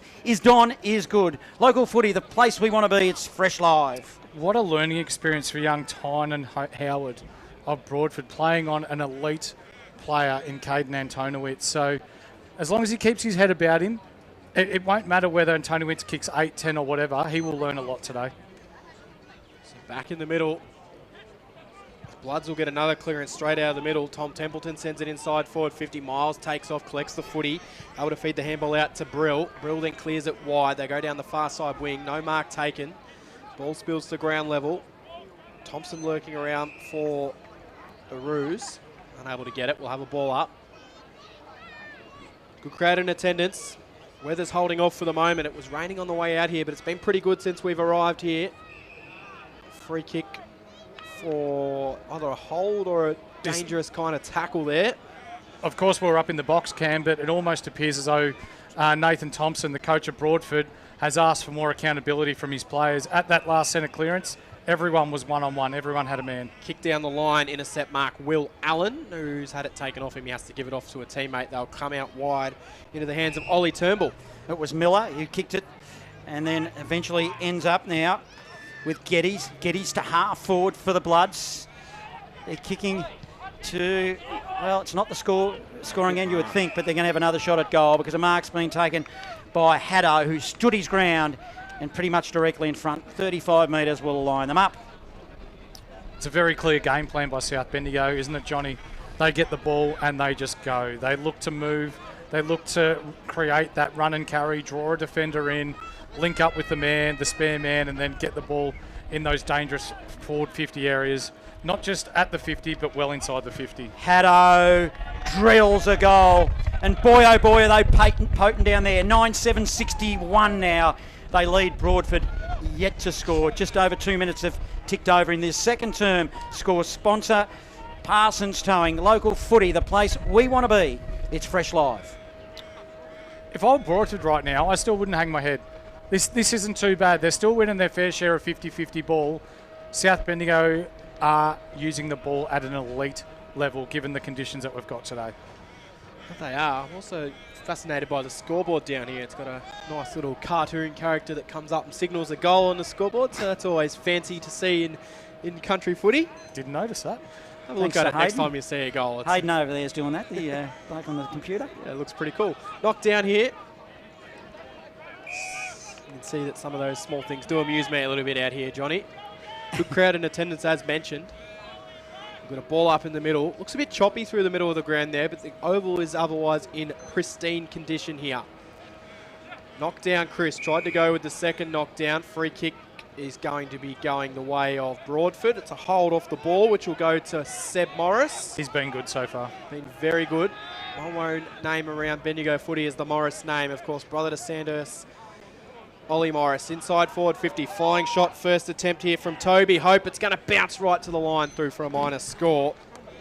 The first score of the Broadford Kangaroos era of return to senior footy is a minor from Toby Hope. They're 1, South Bendigo are 61. That's a 10-goal margin. Score sponsor, Jason Westcott Builder. Jack Fallon kicks it in. His target was Miller. Hare tried to offer support as it come off hands. We'll have a ball in right on 50. First time we've seen a kick out for South Bendigo today, and Broadford straight into a zone, trying to nullify those long kicks out of defence. Bottom end, which is the netball courts end. There's 4 of them, I think, down there, netball courts. You don't see many courts like that in the Bendigo region. It's a credit to Broadford coming into the competition as the Bloods will win it off half back. On the end of a handball was Fallon. Fallon good. Spreads it wide. Hits up a teammate in English. They'll move it quickly now onto the wing. Bloods in full control. Through the middle they'll run.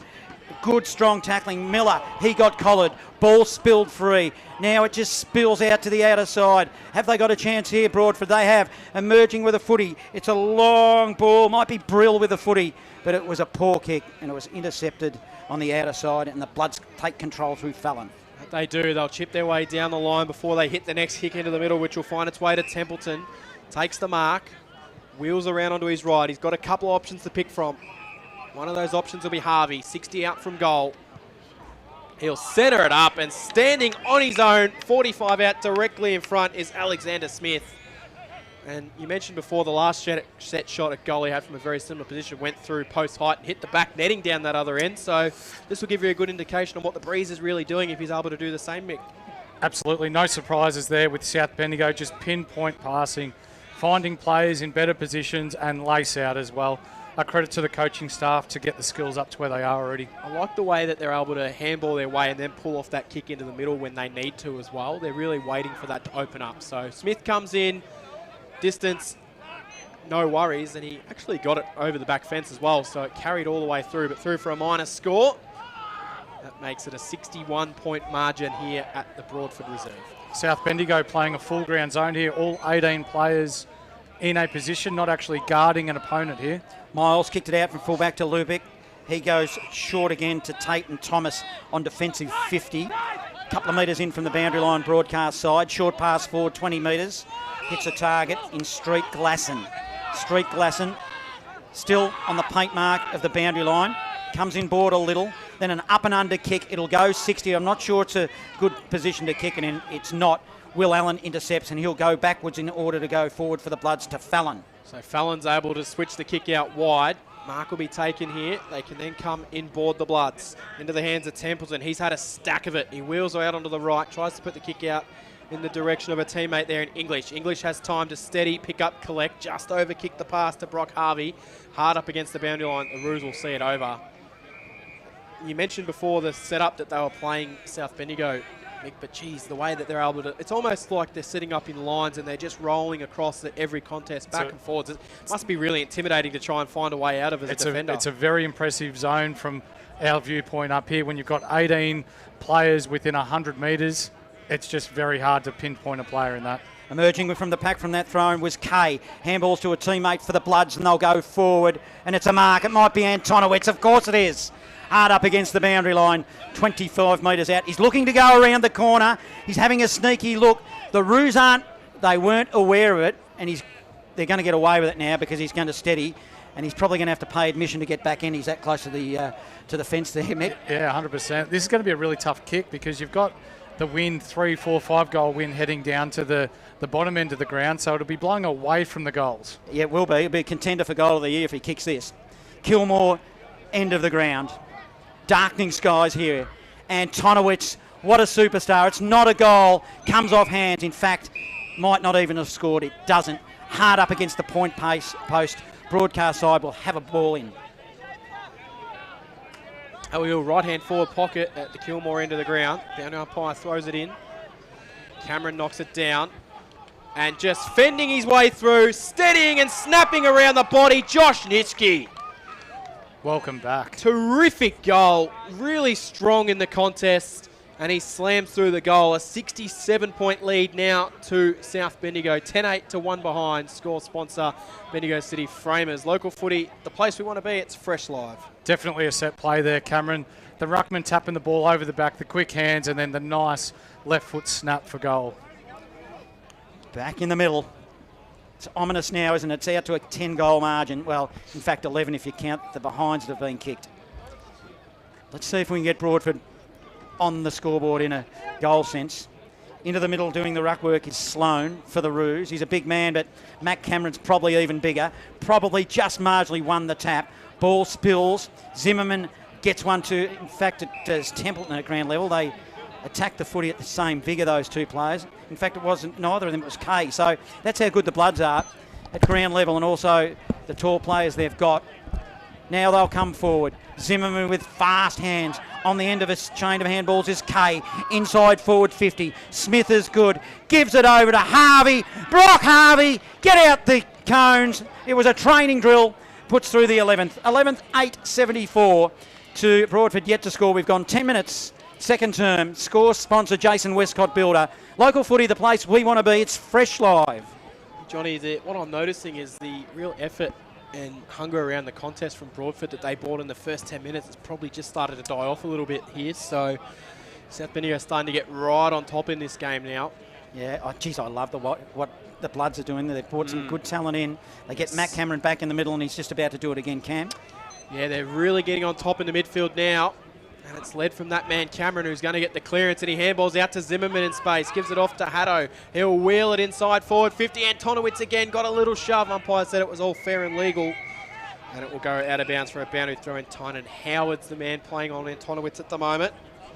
He's got 3, but he probably could add 6 or 7 the way he's been going out there today. But they have kicked pretty accurately though, 11-8. That makes 74. Throw it in, right-hand forward pocket, Kilmore into the ground. Bloods in attack. Out the back, English. Couldn't find a way through. Umpire eventually crosses his arms and says, we'll ball it up. Up, down again. Oh, Haddo's found himself out in the front of the contest. Handball to English, who will just snap around his body. Didn't really look. And it will be marked by Jordan Sullivan, who plays on. Looks to go central for the Roos. It's a dangerous kick looking for Hibbs Hall. Zimmerman was able to collect at ground level. Then he tried to take on the tackle and he's gone. Good tackle by Seb Morris. He definitely tried to take him on. Morris will quickly get up and play on. Zimmerman looks a little bit disappointed. He was dealt with after he got the kick and he's going to get a downfield free kick. So mark was taken off the kick for the Bloods, but it's not going to be paid because it'll be a downfield free kick. The downfield will be taken by Toby Hope. He wheels it inside. Poor kick inside forward 50 though. Intercept mark for the Bloods comes to Jack Fallon, who swings it out wide, and they'll clear through Nathan Kay. Kay deep in the back pocket. He decides to retreat, and he'll go to Will Allen into the defensive goal square. Now he'll go down the middle. It's effective to Fallon. Fallon's still in his back defensive arc. He'll go and hit up here. In fact, it might be Haddo. They've both got the long sleeves on. Long ball. He's got a player at half forward. What a build-up it is. A shot at goal. And it is a minor score. Geez, that was a good build-up. And they just look so impressive when they get the footy, the Bloods. That takes it to 75 playing 1 midway through this second term.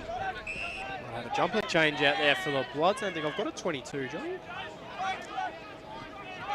Get one of our best men, Normie Jenkins, to get onto that. So Broadford across half back. They'll then chip it backwards and find Lubeek. Lubeek swings it out wide. Tynan Howard's been okay for the Roos. Miles will be tackled by Antonowitz. He tries to get through. Umpire says we'll have it. So ball up right on the paint of 50. South Bendigo in attack, going to the Kilmore end of the ground, which is the right-hand side of your radio dial if you're listening along at home. Roos will clear the kick down the line. Far side in front, Isaiah Miller. Has he paid the mark? Yes, he is. So Miller has it, centre wing position on the outer side of the ground. He's got options inboard. Short pass, Fallon. Fallon will then wheel and go. Inside forward 50. It's set to a 3-on-1 contest and the Roos can't quite take the mark. They've dropped the mark that they probably should have taken through Tynan Howard. It invites some pressure. South will see it towards the boundary line. Antonowitz was trying to keep it alive. But eventually it's knocked through to the left-hand side of the point post, meaning it's a throw-in, Johnny. Yep, they're impressive, the Bloods. And they need not to be selfish here. I know they've got the Roos on the ropes, but early in the season they'll need to rack up the percentage. That's what they'll be aiming for. Harvey at the back of the pack. Don't let him free. He's almost like Antonowitz, who he passes it and then gets it back. He ran on. Harvey was just allowed to waltz into an open goal. That's the way it just panned out, and it goes to 12-9-81 to 1 behind. We've gone 14 minutes. Opening term. Score sponsor, Picture Art Plus. Local footy, the place we want to be. It's Fresh Live. So what do you think of that bit of passage of play there, Mick? Unreal, wasn't it? Back in the middle we go. So Brock Harvey's now got 3. Antonowitz has also got 3. So those two are definitely in contention for our Picture Art Plus Framers Award today. Best on ground, $100 voucher.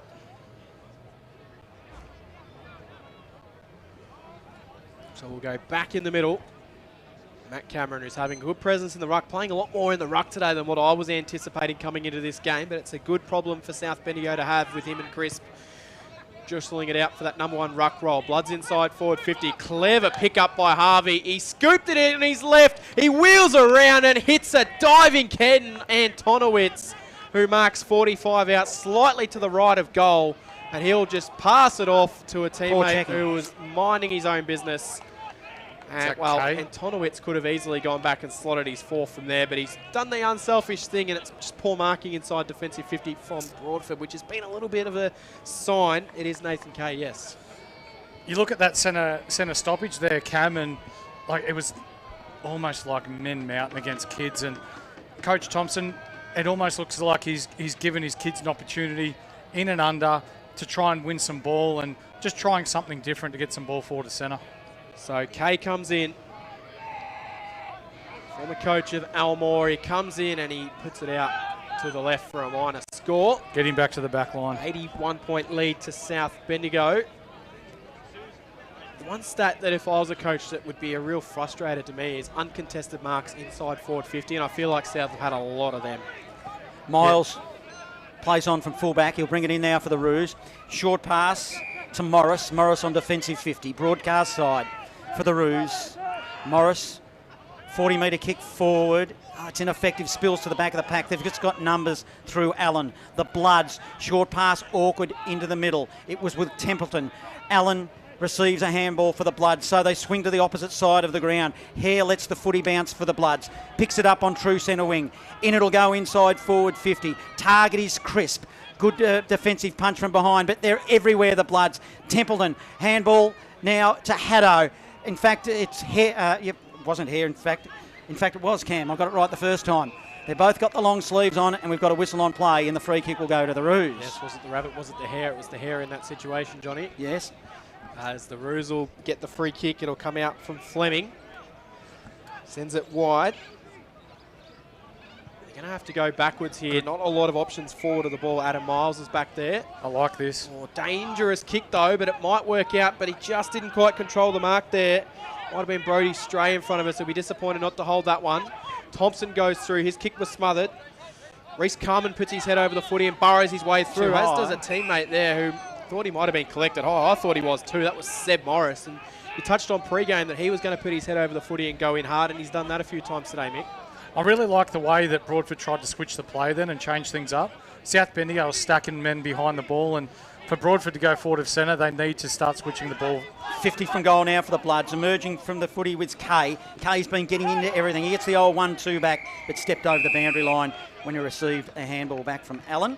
It's going to be hard to pick our Picture Art Plus Sponsors Award for a $100 voucher this afternoon. There's probably 5 or 6 of them at the moment for the Bloods predominantly, as we're 60 metres from goal to the Kilmore end. Umpire will throw it in. Up they'll go in the ruck. Trying to burst away through the pack is Harker. He gets collared by 3 Roos. The pack of Roos is almost 3, I'd reckon. We'll have a ball up 50 from goal for the Bloods. What do they call it, a pack of Roos? A mob. A mob. Heaps of them. Heaps of them. There's plenty of them out my way. I keep seeming to find them with my car as well, so we won't comment on that though. Harker kicked it forward and put it through for a minor score. So that takes us to 83 playing 1. Local footy, the place we want to be. It's Fresh Live. Miles will just get in and he goes the old-fashioned bang straight down the middle of the ground. I don't mind it, but it's all South Bendigo at the drop of the footy. Turnbull will get it. He'll send it inside forward 50. No mark taken there. It was Haddo that went up. Dropping the ball, no free kick. Might have either been a dropping the ball free kick or a hole, but umpire lets it go either way. Another ball up 55 out from goal. Been watching Haddo around these stoppages. He's almost like he's the designated blocker to enable his teammates to get free around the ball. Inside forward 50. Brock Harvey took a nice bouncing ball cleanly. Tried to handball off to Hare. Able to paddle it backwards of the Bloods. Fallon calls him out of it, then goes in and collects it himself. He's dealt with after he got rid of the footy, so he'll receive the free kick. Just held on to him a little bit too long by Ollie Lubeek. So the free kick with Fallon. 55 out from goal. Looks for an uncontested mark inside forward 50, and he almost got it. It just bounced off the chest of Chris, but it was able to be recovered, and steadying, straightening and goaling is Cohen Harker. Their 13th and his first in South Bendigo colours, and they get around him here. So both the Aspley boys have now hit the scoreboard for the Bloods, and they have a big lead in this game. 88 points at the moment as we approach halftime. Score sponsor, Picture Art Plus. Local footy, the place we want to be. Fresh Live. we've seen the last couple of times Broadford trying to move the ball forward, and I think they're starting to get it against this zone that South Bendigo are putting up. Just finding a short target in and around their D50 or beyond, and then going long to try and clear it. So look to see them go much longer for the rest of the quarter. Back in the middle, Sloan for the Roos will do the ruck work against Crisp. Up they'll go. Sloan wins it, but he tapped it straight to the opposition in Templeton. Templeton, short pass. Antonowitz, boy oh boy, takes a mark on the chest, 49 from home, and he'll line them up for another one. But I've seen Antonowitz do this to a lot better or stronger clubs than Broadford, so they probably shouldn't be that disappointed, Mick. No, I wouldn't have thought so, but you just look at that passage of play. Ruck, down to your ruck rover, laces out, 45-metre pass that went no higher than head high onto the chest of Antonowitz, who's looking at kicking number 4, is it? It will be number 4. Antonowitz, he just spread wide a little bit. He didn't have to because he made the distance easily and slotted it through for another one. 14-11 and 95 to 1 behind. We've gone 21 minutes, second term. Score sponsor, Don Smallgoods. Don is good. Local footy, the place we want to be. It's Fresh Live. Yet again, that was just unreal there by the work of Templeton. He has had so much of the ball early on. Candidate. He'd be up there in my top 3, that's for sure. But it's, again, a learning experience for Broadford, just seeing one of the top teams in the Bendigo Footy League and how they go about it, and coached by someone as successful as what Troy Coates is. And Jack Fallon. Of course. Well, I love the dynamic that they've got of that on-field leadership as well as off-the-ground leadership. Little tunnel ball out of there, which will work for the Bloods. They'll be able to clear it up towards centre half forward. Smith takes the mark. He continues to run. Wheels a short pass. Antonowitz, it's training drill stuff. And that's exactly how South Bendigo would draw up a play. They get the ball and they just wheel to a hard-running Antonowitz who takes the mark. Doesn't matter if it's at his ankles, above his head or on the chest. He just marks them. This is unreal skill level by South Bendigo. Round 1, usually you just take time, to get into the feel of a footy season, but they're just lacing out each kick. It honestly doesn't feel like Broadford have done that much wrong either, and they're going to be 100 points down at half-time. So Antonowitz comes in and he slots his 5th. That's unreal. So 5 goals for Caden Antonowitz. That might put him in the conversation for the Picture Art Plus Framers Award for our best on ground. 40 years of local fresh footy. It's local footy, the place we want to be. Fresh Live. The score sponsor is Parsons Towing, St Castlemaine. Sloan's actually doing quite a good job in at these centre clearances. He's getting his hands first to the ball. Just needs to be a little better communication amongst the smaller men and him to try and get it in those hot areas where he likes to hit the ball to. Back in the middle. We'll go to Norm Jenkins shortly for some stats, so I'd like to get them before half-time just to see how Broadford are travelling in particular, because you did mention that Broadford haven't been that bad, really. They've just been destroyed by a super outfit here in the Bloods, and they've just got numbers. It feels like they've got 2-1 at the moment. It's Smith at the back of the pack, just read it better at 51 metres. Even this guy, he's probably one of their lesser lights up forward, and he's just running amok. Antonowitz, unlucky not to mark it. Emerging from the pack there was Carlin for the Roos. Sprints it to the outer side wing. Running onto it with Rustbridge. Over the top to Hare. They're sharing it around on the outer side wing now, the Bloods. I won't say they're Learising, but they're getting a lot of the footy. Handball forward. Now they'll go forward. Zimmerman, good kick. Antonowitz, hands on footy. I reckon the Roos might want to kill this at the goal line because they're just labouring a little bit. Hurry kick, and they will get out of here. And it ends up with Carlin of the Roos. Carlin's had a good 5 minutes here, Johnny. Getting his hands on the ball, and that last forward 50 entry for South Bendigo put himself in between the ball handler and the forward leading up at the ball. Across the face of it, defensive goals to Miles. Miles kicks it down the line now. Good little passage here now for the Roos, ends up with Stray. I've liked Stray, I thought he's been good, but as I say that, he sends a stray kick into the middle of the ground, no pun intended. It'll be Nitschke that'll fire the kick inside forward 50. Cameron couldn't take the mark, but he handballs to Smith. He thought about eyeing up the goals, but that is South Bendigo's best. It's unselfish footy, but the kick just didn't fall to Zimmerman, but it does fall for Hare, who just says, I'll have a flying shot, and it's marked by Miles, but geez, when you're 100 points up in a game like this at the moment, you could forgive him for having a flying shot there, Smith, I reckon. Yeah, I reckon so, but more importantly, the way that Broadford are looking to switch the ball and get a little more attacking with it, promising signs here. Down the line, Will Allen was at the front of the contest and he faked a handball and then he was able to step his way through, feed the handball off. They'll run inside forward 50 from Nitschke. What a player he has to come straight back in after a year of injury. And speaking of injuries, this man as well missed the final series last year. And you could probably argue he's good for 4 or 5 goal difference in a game, Caden Antonowitz. So maybe he might have been a difference if he was fit last year in the final series. It's not a player he is. Interleague representative on multiple occasions. It's not just about kicking goals. It's about setting them up. And then when he's not getting the ball, because he is as good as what he is, he's drawing the opposition towards him as well, which is allowing his teammates to get free. For 6 first half goals, Antonowitz does not miss. He's got 6.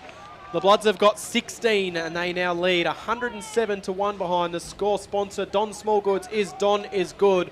Local footy, the place we want to be, it's fresh live. Norm Jenkins been taking some stats. Run us through what the stats are saying, Norm. Yeah, the biggest change up in this quarter has been 8-1 centre clearances in South Bendigo's way.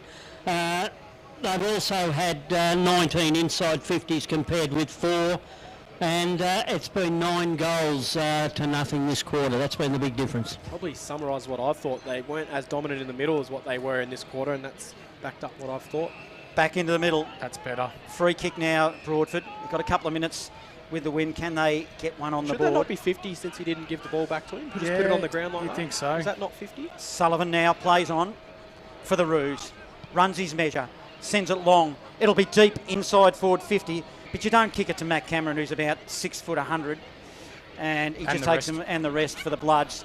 And that's probably an opportunity missed, as the Bloods will move it to the outer side wing. Harker with a footy. They'll share it around. Inside forward 50 they'll come. Brock Harvey's by himself and he hits him up and right on 50. Or is he going to be reversed? No. Downfield. Downfield for too high. Either. It ended up down the throat of Brock Harvey. He's going to have a shot at goal.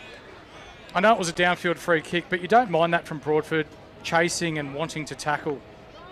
Could be easy just to give up, knowing that the ball's going forward of centre again, but credit to them. He's one of their big gun scoring machines, Brock Harvey, for the Bloods, outside 50. It's a long, high ball. He's kicked it to Kilmore, but unfortunately, it's just offline and it's in for a minor. He made that distance easily, 108 playing 1. And he's against the wind there, Mick. It almost looks like the wind's dropped off a little bit, Johnny. The trees aren't as horizontal as what they once were half an hour ago. Don't ruin a good story, Mick. Never let the truth get in the way of a good story. 107 points, but been in plenty of games of footy where you've just seen such a class difference. And good grab. haven't been that bad to what the scoreboard does suggest at the moment. Eager, I think that was, Johnny. Yeah, Jay Eager's got the mark. Not very eager to get this ball moving. Down the line he goes. Over the back of the contest at Spills.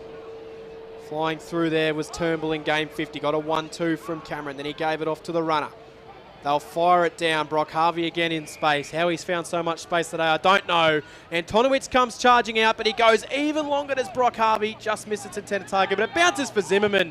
Even the ball's bouncing the right way. Zimmerman hits the complete wrong side of the foot, and the mark's been taken for the Roos. Good mark. It's another a lot of ripper pressure. grab.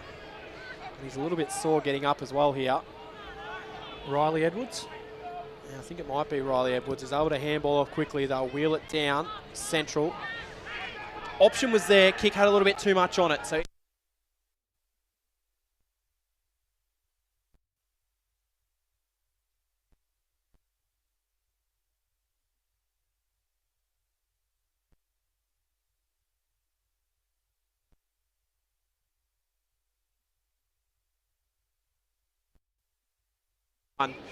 Haddo gets the turnover, sends it to the top of the square. The Roos will defend. Zimmerman will get a chance. Does he hit the right side of the footy this time? No. Well, he did. It just didn't go to the right side of the post. So right side of the foot, wrong side of the post. If that makes any sense to you, I do not know. 108-point lead to South Bendigo as we're in the last minute of the opening half. The season launch for 2026. Stray's been doing some good things, Cam. He's willing to have a crack and put his body on the line. Just needs to clean up his disposal. They've got a good player there. He's putting himself in the right positions. Definitely can't fault. And his second efforts as well have been good when he's missed those chances. So a disappointing first half for Broadford, but the community has still turned out It is half-time in the season launch. The Blood 16-13, 109 to Broadford, 1 behind. The second half to come from the Broadford Reserve. It is 40 years of local fresh footy. It's the place we want to be, Fresh Live.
No, I'm right, mate. Thank you. Live 25, local fresh footy. The place we want to be, it's Fresh Live. 40 years of broadcasting. It's our 40th year here at Fresh FM.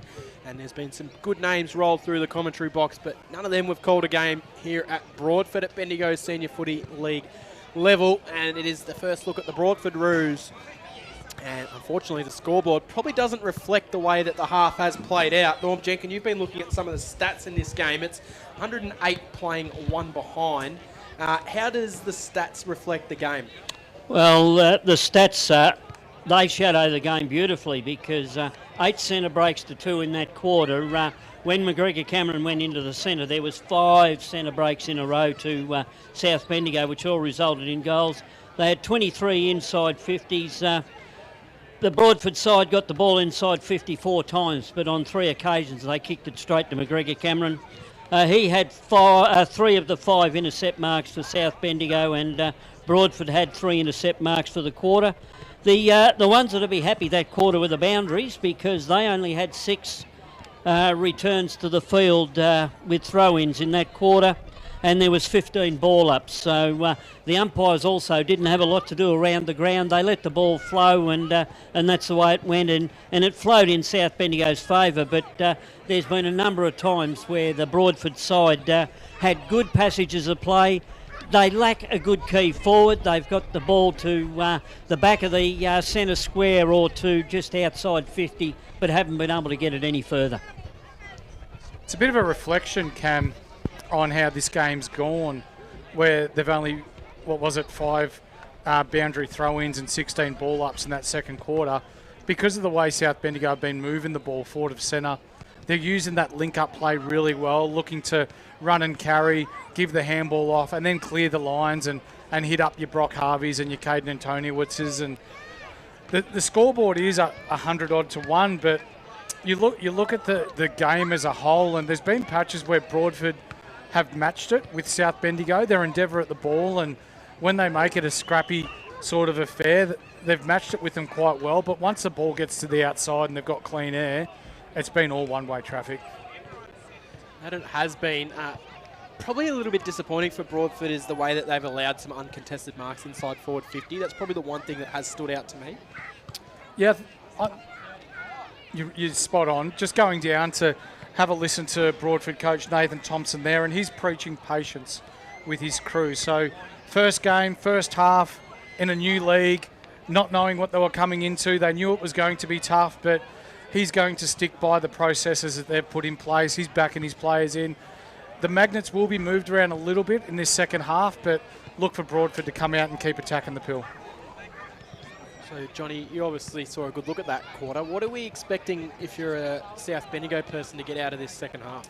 Well, the thing is, I hope with South Bendigo that none of them get selfish, which we haven't seen any signs of that as yet, because it's just human nature when they're being so dominant.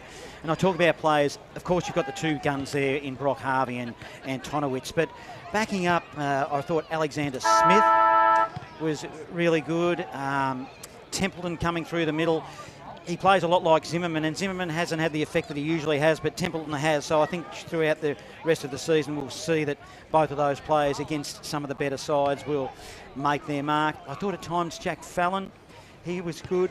Haddo, Hare. I could probably go right down the list and name a lot of South Bendigo players at varying time that have done their role. But Mick, if I was the coach, and I've never been a coach, but I would be saying, stick to your structures and make sure you do not get selfish, because from their perspective, they would want to really crush the Roos, because I talked about a bottleneck at the end of the season, which is going to come. It's going to be, who knows, it might be the Storm, it might be Castlemaine, it might be Golden Square, that are all pushing up to try to pinch spots off Gisborne and so forth.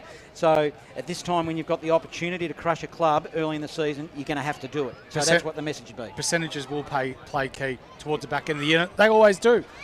I know it's round 1, but you've got to put the foot on the throat. If you're Jack Fallon and Troy Coates, you've got to stick by what you've been doing well for the rest of this game. But also, Johnny, you speak about the players that have been playing, the predominant roles within this game, and then you speak of Zimmerman and these sorts of players that have played in these roles in the past that, are sort of not playing those exact roles, but are still playing a role today. In any good team, you've got to have positional depth. So if one player's having an off game, you can put in a bloke by the likes of Zimmerman, get him in and under, and that's the type of stuff that can turn games. So that's the one thing South Bendigo you can see have really worked on in the pre-season. Norman, I know you're a fan of Matt Cameron, and I know you're a fan, of course, of Big Chris. We haven't even mentioned them, but the influence that they're having as well, just in the background. Yeah, it's they haven't had a big influence. Well, Mac did in that quarter in the centre, but in the first quarter, I thought that Broadford's rucks stood up well there, and a young fella that was what was it, Owen or Oliver, whatever. I haven't got a list with me, but yeah, go on. He did very well, and he took it up to the rucks. But yeah, it makes it difficult when you've got two rucks the size of Crisp and Cameron that just alternate out of the centre up to forward, out of the centre up to forward. And, South missed that last year. They thought they were going to have it, and Mac got injured. Now Mac's back. I think we're going to see a different South Bendigo this year, as we've already seen, and 2 or 3 good recruits also stands them in good stead. Owen Sloan. The Sloan. What do we give a pass mark? I'll go to both of you first. Pass mark for you, Mick, for the Roos, and you, Norm. What do you think? So you go first, Mick. For the Roos, you take the scoreboard out of it. So if you're Coach Nathan Thompson, you're talking to your men and you're going, as far as I'm concerned, this scoreboard is 0-0. We're going to play this half the best that we can. Don't worry about the scoreboard. Stick to our structures.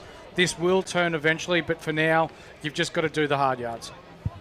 Yeah, look, I agree there, and I think that they'd have a pass mark in their in aggression on the game and their attitude towards the game. I think they've just got to find a key forward in the coming weeks and give their backs something to kick to. Let's see what happens in the second half of this opening round. At the moment, it's a big margin, 108 points, 16-13, 109. The Bloods lead Broadford. One behind. Let's see if they can get a goal on the board. Local footy, the place we want to be. It's Fresh Live, and welcome back to OKR FM that are listening through Kilmore and Wallen. Here's Cameron Power for the start of the third term. Yes, good supporters of the Broadford Netball Club.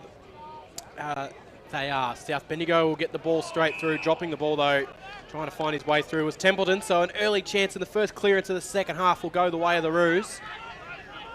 They can come out wide if they want to. It's in the hands of Tate and Thomas, who I thought had some promising signs. He swings wide. They'll go down the far side wing. Finding its way into the middle of the ground now are Broadford. Mark taken by Jordan Sullivan. He's got the option here in Sloan screaming for it, broadcast side, but he goes against it, sends it inside forward 50, needs a mark, and he almost got one over the back there from South Bendigo, though, through Alex Davies. Now they can turn it over. This is where they've been at their best, when they can run and gun off half-back, Johnny.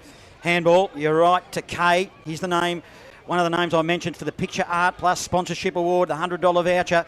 They go deep inside forward 50, but the Roos will repel. It's a hurried kick from deep in the back line that, well, it's kept in play. Nice bit of work for the Bloods through Rusbridge. He'll send it back inside forward 50. They'll set themselves. Mac Cameron sweeping handball over the top. Look for Antonowitz. He gets collared. Manages to get a boot on the ball somehow and slotted it through. That came from absolutely nowhere. They tried the Roos then to hold it up, but they couldn't. 17-13, 115 to 1 behind. Score sponsor, Picture Art Plus, local footy, the place we want to be. It's Fresh Live, and Mick, that just came from absolutely nowhere. That was goal of the day for me. Wasn't it? That was unreal, but a clear discrepancy between both sides here. You see a calculated attack going forward with Broadford looking at the chip mark aspect, which is probably the best they've looked for to centre this game. South Bendigo run and carry, just get an opportunistic goal. 114 points the margin, early stages of the third quarter. Chris wins the tap down. Going in there hard for the Bloods, no further forward. We'll have a repeat baller. Thomas has started this second half well. Tom Templeton in there for the Bloods. Knocked down. No real clean possession. Chris fires out a handball that comes out backwards. Geddes couldn't quite take it. Taken away by Lewis Thompson, who has been good. Handball off to a teammate. Trying to take clean possession here is Tate and Thomas. Spills wide. Free kick Broadford. Didn't see what that free kick was for, Mick. Pushing the back to Thomas. He's had 4 touches already this quarter, 2 minutes in. Handball's off to a runner. They'll send it short toward the top of the 50. Didn't quite make its way in. The Bloods will be able to repel off defence. They'll go down the far side wing over the top of the intended target. Sullivan first back there for the Roos. Couldn't take. I had to pull myself up then. The ball had gone out of bounds and we'll have a throw in. I was about to keep going and then they just stopped. So it's a 114-point margin. I know it's early days in the third term, but let's hope that Broadford get a couple of goals on the board. I think they, just for a bit of a reward for some of their younger players and for their supporters that are here this afternoon. But it's a slick outlet to fit the Bloods. Zimmerman, handball forward. Fallon, the co-coach, probably gets run down then, and that is the effort we need to see from the Blues. The Roos. Well, they are blue. The Blue Roos. Was that Thomas again? Yeah, did really well. They'll go backward in order to come forward here. Switch in play. Target is Nelson. Deep in his defensive zone. He looks to switch again, so they're playing a bit of over-possession footy. This is where they'll come unstark. They will. Matt Cameron probably gets in the back of his teammate in the opposition in Sloane, and it will be a free kick. Probably lucky to get out of jail there, Mick. Very, very much so. It's definitely the old hospital hand pass. That Don't one. over-possess. Sloane was just sitting there. In front of goal like that, Cam. Call me old-fashioned. No, Gee I whiz. agree. No worries, Mr. Old-Fashioned. Yeah, that's it. I told you not to call me that. No, you did say call me. Don't call me Shirley. Good grab. Your turn, Cam. Yeah, it's in the hands of South Bendigo here. They'll wheel in board. Not the greatest of kicks. The Bloods. Roos can turn it over. Thomas can get and go. Louis Thomas just fed it off the tackle. Gave it off though. And well, we're going to come back for a dangerous tackle. I think the tackle might have been held a little bit too long on Thompson there.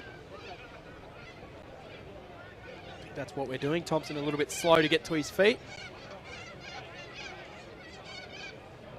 Might be a shoulder concern there Stinger. by the looks. Good old-fashioned stinger. Yeah, he doesn't look good at all. Shake Gets it off up, takes his kick. His kick was not great, but it also bounced in front of Charles Nielsen, who just looked a little bit too lackadaisical at the footy, if that's the word you want to use to describe that, Johnny. Don't use words you can't spell, Cameron. That's number one rule in broadcasting, I'd say. Let's stick to Bob. So we'll throw it in. Yeah, he's coming off the ground here right in front of us, still holding that shoulder as Thompson. He doesn't look in a good way, so keep your eye on that one. He's been quite impressive for them, I think, young Louis Thompson, one of the only guys in the side that's had Bendigo Footy League senior experience. AC, take it from Dr. John. Dr. John on the case. Ball up, throw up, whatever you want to call it. We'll have it again. We haven't seen many of the new rules come into play here, Mick, have we, this afternoon? No. Not that I've noticed. No, We mustn't be playing that last No, rule none that I've because noticed They haven't either. had that there. I was No, told that we were playing that. We're definitely playing the lasso rule. Yeah, well, that last kick, why wasn't that a South Bendigo free kick? All right, go inside forward 50. Brock Harvey received a handball on the left, and it's kicked a goal. No, he's missed it. He's missed it. Gee. West, they liked it though. In fact, was it Brock Harvey? It was. So that takes it to a 115-point margin here at Broadford. From our angle, it was a goal. Looking like a stinger for Thompson, moving it around on the bench, hopefully be back on shortly. So the Roos will bring the kick into play. Short pass underneath the scoreboard. 115 points is the difference. Down the line, mark not taken there by Sullivan off hands. Bloods will try and over-possess the footy a little bit here. Good pick up. Good pick up, kick central, missed its target. Turnover in the middle of the ground, but the Roos were good enough. They'll feed the handball backwards. Nielsen will go after it, and he'll receive. Now he can get some space. He'll have a bounce, puts on the burners, runs his distance, and then wobbles a kick towards centre half forward. Will Allen able to tap it down in the Geddes direction. He'll go back and track after it. Back to Will Allen. Holds the ball out, deciding what he wants to do. He'll step one way than the other. Alex Davies will provide a nice little shepherd for him to open up a little laneway to hit the short pass. And it'll be taken by Balnaves, returning player back to South Bendigo. Well-known player around the Bloods. His kick is beautiful. It looked like a wobbler off the side of the boot, but it ended up falling its way to Chris. Kicks a worm-burning ball inside forward 50. Zimmerman tracks back to it, but the Roos will happily see it over. Might have been Hibbs Hall that's happy to see it over for a boundary throw in. Left-hand forward pocket at the bottom end of the ground. The intent's been better already this second half. They're looking to run and carry a little bit more. Broadford are. Bloods deep in attack. Zimmerman was asking for the lasso rule then, but of course you can't be inside the forward 50. As the ball is thrown in front of the pack, trying to make a path, there was Harker. He can't find it.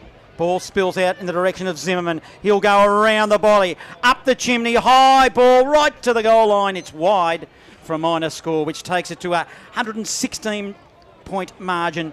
7.5 minutes gone. Third term, local footy, the place we want to be. It's Fresh Live. Roos will bring it back into play. They'll look to go central. Intended target out there was Fleming, couldn't mark it, spills out the back. Bloods have got the numbers here, picked up and received as Geddes. He's kicked down the line. Good intercept mark though for the Roos. They'll handball their way out of it. Stepping one way then the other. Nice little ball central, missed its target though, intercept mark Jack Fallon, who just says let's slow things down a little bit here. It's been the story of the day, hasn't it, Cameron? Disposal efficiency. Yes, exactly. Jack Fallon's pass was good. Finds its way to Harker. Harker over the top. No mark taken.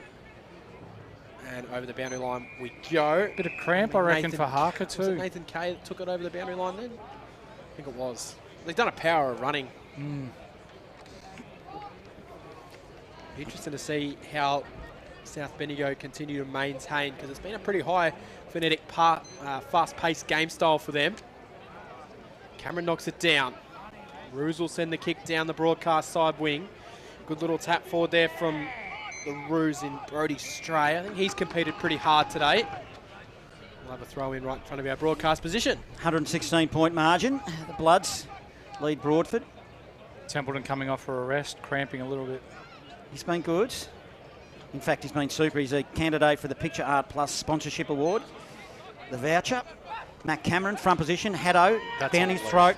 Cute give over the top to Fallon. Sporting the number 6 Guernsey in season 2026. He's usually number 1.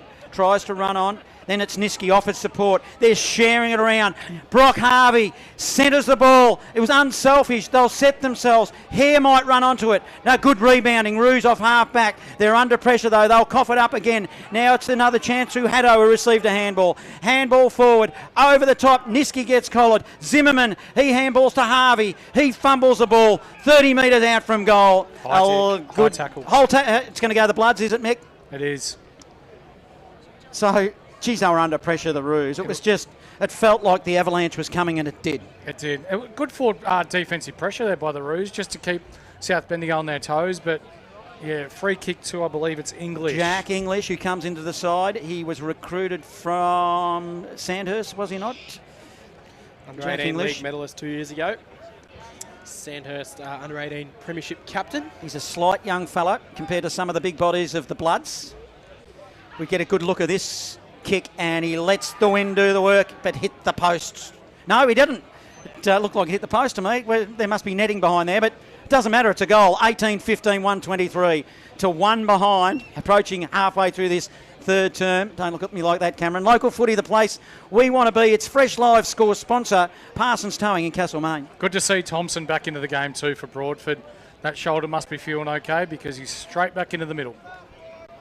Speaking of straight back into the middle, that went straight through the middle of the goals. I'm not sure what post you were talking about.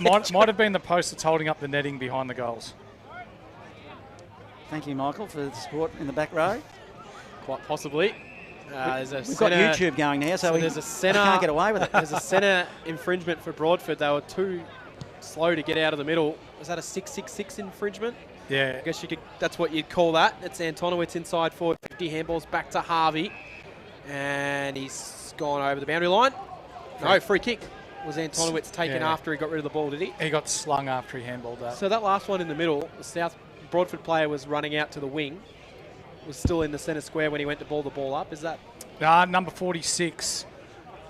Was it? Or 49 for Do they call that a Broadford. 666 infringement or just a... No. Waterboy and Waterboy, wasn't it? Broadford had one extra inside the centre square. Kick from Antonowitz is not to the way he's played today. He's put it out of bounds on the full. Unusual for him. Well, he's kicked 7, but he could have easily had 10. He's probably missed 3 or 4. That's he's passed a few off as well. A very unselfish game.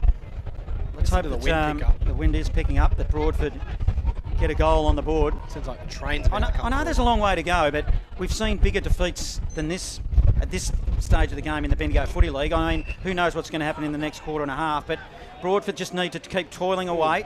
They've got possession of the footy on half-back. Short pass will come to Fleming. Fleming on the true centre wing. 2 metres in from the boundary. In front of a big crowd in front of us. We're up in the timekeeper's box. He'll go short pass. It's poor, really. Haddo got his fist on it. Now it's the Bloods. It's a turnover. Offering support is Harker. He's been good. He's got support as well. Gives it to a teammate. It's a good bit of work. Ends up with Smith. Smith now with the Bloods. He'll send it out into the direction of Antonowitz. It's wide. He's 49 from goal. On the boundary line. Up the chimney he goes. It was cute. Now that was a little bit of lair-rising, I reckon. That's not a kick a coach would like to see. Make sure he had a bounce on the floor. That's gone closer to the netball goals than the football goals, that one. Yeah, that's the first little bit of lair-rising I've seen, I reckon. So let's hope that doesn't continue. So we've got 50 metres. 50 metre. Is that against Templeton on the mark, is it? Might have been stand rule, is it? Approached on the mark. Well, I reckon he might have gone to try and smother the kick before the umpire called play on. So Roos will get a chance to clear out a defence. It comes short to Reece Carman. Carman's got it. Grandstand side wing. His short pass was good. Leading out hard was Tate and Thomas, who marks on his chest. Best on for Broadford so far this third quarter, Thomas. Definitely Tate and Thomas comes in. It's a nicely weighted kick, but a good strong mark is taken there by Alex Davies. He's quick to go. Wheels it inboard. Now they're away. Down the middle through Fallon. He can get and go. He'll send a nice little dinky kick over the top, which is marked. They'll wheel inside forward 50 the Bloods. It's a beautiful pass from Tom Templeton. And how many times have we seen Caden Antonowitz charging out and being rewarded for a hard lead with a kick right where he wants it today. He marks it 40 out, slight angle to the left of goals, probably 15 in from the boundary. Tale of two teams there. You see Broadford, they get the ball, probably just holding on to it for a second or two too long, which has enabled South Bendigo to zone off their players and take those intercept marks, whereas South Bendigo, as soon as they get it, they know where they're going.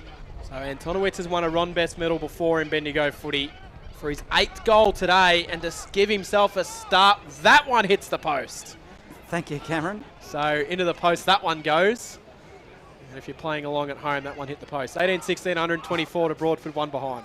Give it up, Cameron. I feel like we're married. Score sponsor, Jason Westcott builder. Miles kicks it out to a teammate. That's so better. the ruse. It is a good build-up. Target was hit. Was it Brill? CJ Brill, they call him. He's even named that on the tee sheet. As the kick was up to the wing, the target was Street Glasson. And it was ineffective. It comes off hands and will have a ball in. Much better by Broadford there. They look like they're starting to clean up their ball use coming out of D50. It's just once they leave that D50, they've got to start hitting up targets to get dangerous. Matt Cameron up against Eager. Matt Cameron of the Bloods. He's a big man, as we said earlier. Trying to make a path there was Carman. Couldn't for the ruse. It's a turnover. It will be the Bloods that win possession, and a long kick inside forward 50 we go. Crisper's there. Cute handball over the top to Haddo. Ineffective. Running on it for the ruse. It'll be CJ Brill. And he will. His kick will go down the line. Goes over the top of the pack. Cameron takes it for South. He handballs off to the runner. Chipping ball to the top of the 50. No mark taken by Templeton, who's been everywhere today. But he's able to recover it at ground level. Find the pass inside. Smith, he claimed it at ground level. Wasn't paid. Handballs off. Shot at goal from Miller. He doesn't kick too many goals, Isaiah Miller, but it's gone through for a minor score. Touched over the line. So it's 18-17, 125 to 1 behind. We've played 17 minutes in the third quarter. Local footy, the place we want to be. Fresh Live, score sponsor, Picture Art Plus. Sullivan, the restart from fullback for the ruse. Kick in. Ineffective again. They just got to clean that up. Now it's going to cause another turnover. Haddo, he's got Templeton running. Shotgun. He gives it to him by hand and he slots it straight through the middle. Another one, his second. That's 19-17, 131 to 1 behind the ruse. We've got 9 minutes remaining in this third term. The Premiership quarter. Score sponsor Don Smallgoods. Don is good. Local footy, the place we want to be. It's Fresh Live. This has been much better by Broadford. They're winning their fair share of ball, but it's just falling down, leaving that D50. So they will be starting to get tired legs, heavy legs. Disposals aren't going to be as good, but they still need to stick to their processes. So back in the middle. Good hit out. It'll be stolen and sent forward from Haddo. That's a little bit too easy, and Alexander Smith takes another uncontested mark inside forward 50. I'd love to know that stat if that was one that was being taken today about how many uncontested marks the Bloods have taken inside forward 50. Because if I was a coach, that'd be the one thing that would be a killer for me. You can watch YouTube tonight and watch the whole game and count them if you like, and let us all know next week. Give him something to do, Mick, won't it? It would be. It would be frustrating, but at the same time, when you can delivery like that inside your forward 50, it's very hard to defend. So he comes in and he doesn't miss. Smith kicks another one for the Bloods. He's got 2 as well. He's one of those lesser knowns from South Bendigo you talked about that's having a real impact on the game today. 136 points the difference. Score sponsor is Donny's Good. Local footy, the place we want to be. Fresh Live. We just got to, for Broadford, they've just got to keep their heads in the game here. South Bendigo have kicked 2 quick goals. They just need to go back to what they were doing the first 16 minutes of this quarter. They were keeping themselves in it, but now it's just about sticking fat with what they know. And if you're Thompson, if you're Tomo, you'd say, let's have a couple of small wins, and one of those wins will be get a goal on the board. I'd say that would be their first goal. 100%. So let's hope they do it. I'm going to go off if they get one. Riley Edwards now for the Roos on the wing. He'll spread wide. Just making a couple of poor decisions. Free kick against Will Allen for pushing the back. Right, so here's a chance. It's Jaden Magor. He's too far from home, 70 metres. Short pass. He's kicked it to one who's on 3, and the one was his teammate. And he kicked it towards the boundary line, Mick. He did. 6 Broadford players outside the forward 50, not looking for the ball. South Bendigo well drilled, flooding back into defence, making that really hard. I feel like they should have went corridor, though. They kicked it to one. Switched it back in and gone to the other side, yeah. Yeah, Matt Cameron front position for the Bloods, taps it forward to the bottom of the pack. Sullivan of the Roos tries to run in on off it. I think traditionally that kick is on, but the way South Bendigo are flooding the defence and playing that role, they just cut that angle off so easy, and that player comes in from the side, Mick. Now, Kay goes into his defensive square. They're in trouble here. Running onto it. Is it Morris? Jeez, I felt a chance coming at the Bloods. They'll repel, and away they go. Will Allen, he recovered himself after a little fumble, I guess you could call it. Up the line they go. Hare's got it for the Bloods on the right.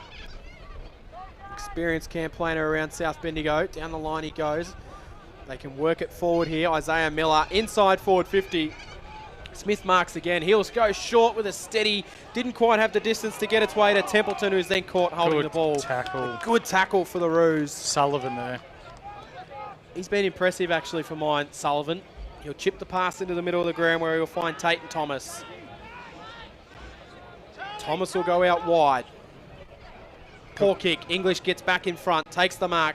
He's able to stay in front of his opponent, charge away, send it to the top of the goal square. Crisp will try and mark it. In the end, it's knocked through for a... No, it's actually gone to the other side of the post. In fact, it might have even hit the post, so we'll have a boundary throw in. Right-hand forward pocket at the bottom end of the ground here at the Broadford Reserve. 136-point margin. Good defence there by Miles, getting back there to create that contest. Not sure whether it went off his fist or off his head, but we've got a ball in. So it'll be thrown in. Crisp will knock it down. Hare does the tackling for the Bloods, and we'll have another ball up. Still doesn't feel like they're 136 points better off at stages of this game. Broadford have been competitive, I feel, at stages, Mick. Yeah, they have been. They've done a really good job locking it down for most part of this quarter. What is it? 4 goals to nothing this quarter so far, 21 minutes in. It is that gap in class, and the top-end players really showing the way for Broadford. They've worked their way up to centre wing position on the far side of the ground. They'll come one way then the other. Handball in board was good. Finds its way to Thomas. Thomas can compose. He does. Nice short pass teammate. Now they get a chance to really look at it. They'll slam it up towards centre half forward. It's a 2-on-1 contest. Ball hits the back. It's all South Bendigo at the back of the pack, and they will pick it up. Zimmerman will cheer the kick backwards to Geddes. Geddes now has all the space he likes. He's just going to charge straight down the middle of the ground. Kick bounces over the back. It should fall backward to the captain in Miles. Miles had a bit of an air swing with the handball. Then he's able to go through. Might have been done holding the ball. Umpire lets it play on. It's picked up and sent inside forward 50 for the Bloods by Turnbull. Well, Balnaves, I should say, and it's gone out of bounds for a throw-in right-hand forward pocket. You can see some players starting to go down with cramp. The heavy conditions, especially through the midfield, starting to take its toll. Both sides, Mick, or just... Both sides. Yep. So it'll be a throw-in deep in the forward pocket. Bloods in attack. Up they'll go. Crisp taps it forward. There's a sea of blue and white. A kick emerges. Long kick to a one-on-one contest. Ball spills to the back of the pack. It'll be the Bloods who win it. It's a nice bit of work by Geddes. He went over the top. Getting involved was Fallon. This is Allen now. Half forward gets dragged down. It's only a 15-metre ball.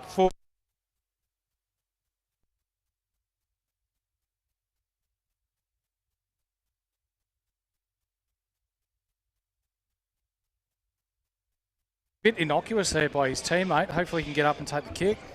I don't think he's the man that's got the free kick. In fact, it might be Zimmerman. You're right. That's got the free kick. You're so right. Zimmerman, I wouldn't discount in kicking this goal if that wind is just behind him, directly in front. He will kick it at about... He's not kicking this far. 50 He metres. can kick it this far. I'm backing him in. Cam, you don't know your footy, son. He's kicked it about 70 and it's gone straight through the middle. Straight through the middle. 21-17, 143 to one behind. We're approaching red time here in the third term. Score sponsor Parsons Towing. Local footy, the place we want to be. It's fresh live. Wind must have just picked up at the right moment then. Never let truth get in the way of a good story there, Cameron. But we see Nathan Kay there able to pick himself up and jog off the field. And being looked at by the trainers on the sideline, he should be okay though. Big kick from Zimmerman. We'll go back in the middle. That's Here's better. a chance for the Roos. They'll win it out of the middle through Stray. Stray's kick skews off the side of the boot. Miller back there overlooked it. Here's a chance for the Roos. They'll send it in. It's a chance at the back of the pack for Hope. If it can get to him, it bounces. And able to just see it over the boundary line, the Bloods. Give him that a was free kick. Good Come passage on. of play for the Roos. They get a stoppage inside forward 50. What are we waiting for here? Lubeck just caught one from his teammate there. Two ruckmen come down. Cheer this through, Cam. Here's Come a on. chance for the Roos. They're deep inside forward 50. Knocked down. Oh, he's tried to find a way through. He might be in trouble here. Josh Nitschke, umpire lets it play. Roos to the top of the square. It's going to be slammed through for a goal. And it's Tynan Howard. And listen to the Broadford crowd roar. There's your moment. There's your little win for the Roos. The crowd loves it. Broadford are back in footy, and they've kicked their first goal 25 minutes into the third quarter. Howard puts it through. Don't the crowd love that one?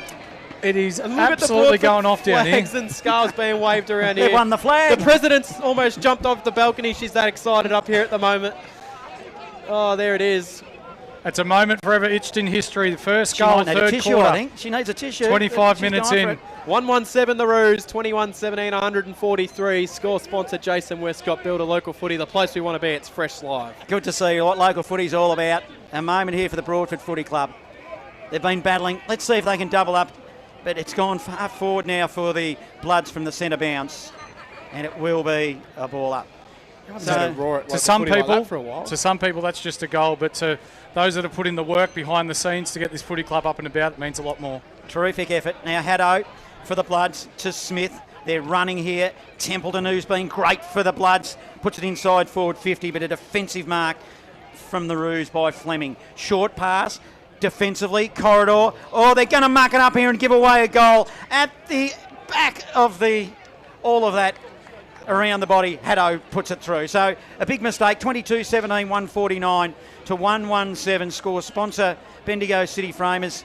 Local footy, the place we want to be. It's fresh live. What happened? What went wrong there, Mick? A little bit. They didn't hit their teammate as they're looking to switch the ball, but look, I've got to give them credit because they could just, take their time with the ball and take the easy cop-out kick down the line. They're at least trying to create something, Johnny, so you can never knock a bloke for trying.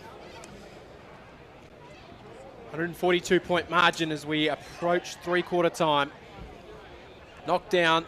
Zimmerman was able to just shark it and go straight inside forward 50, and it'll be another uncontested mark, but it was dropped at the last second. Hit the ground hard there to Brock Harvey. Hopefully he's all right. He looks like he's going to be a little bit proppy getting up as well. Ball out of bounds. Boundary throw in. Bottom end of the ground. He's up and about, but he does look a little bit ginger after that one. Yeah, trainers might just get out to him there. It looked like his head bounced off the carpet after he dove for that one.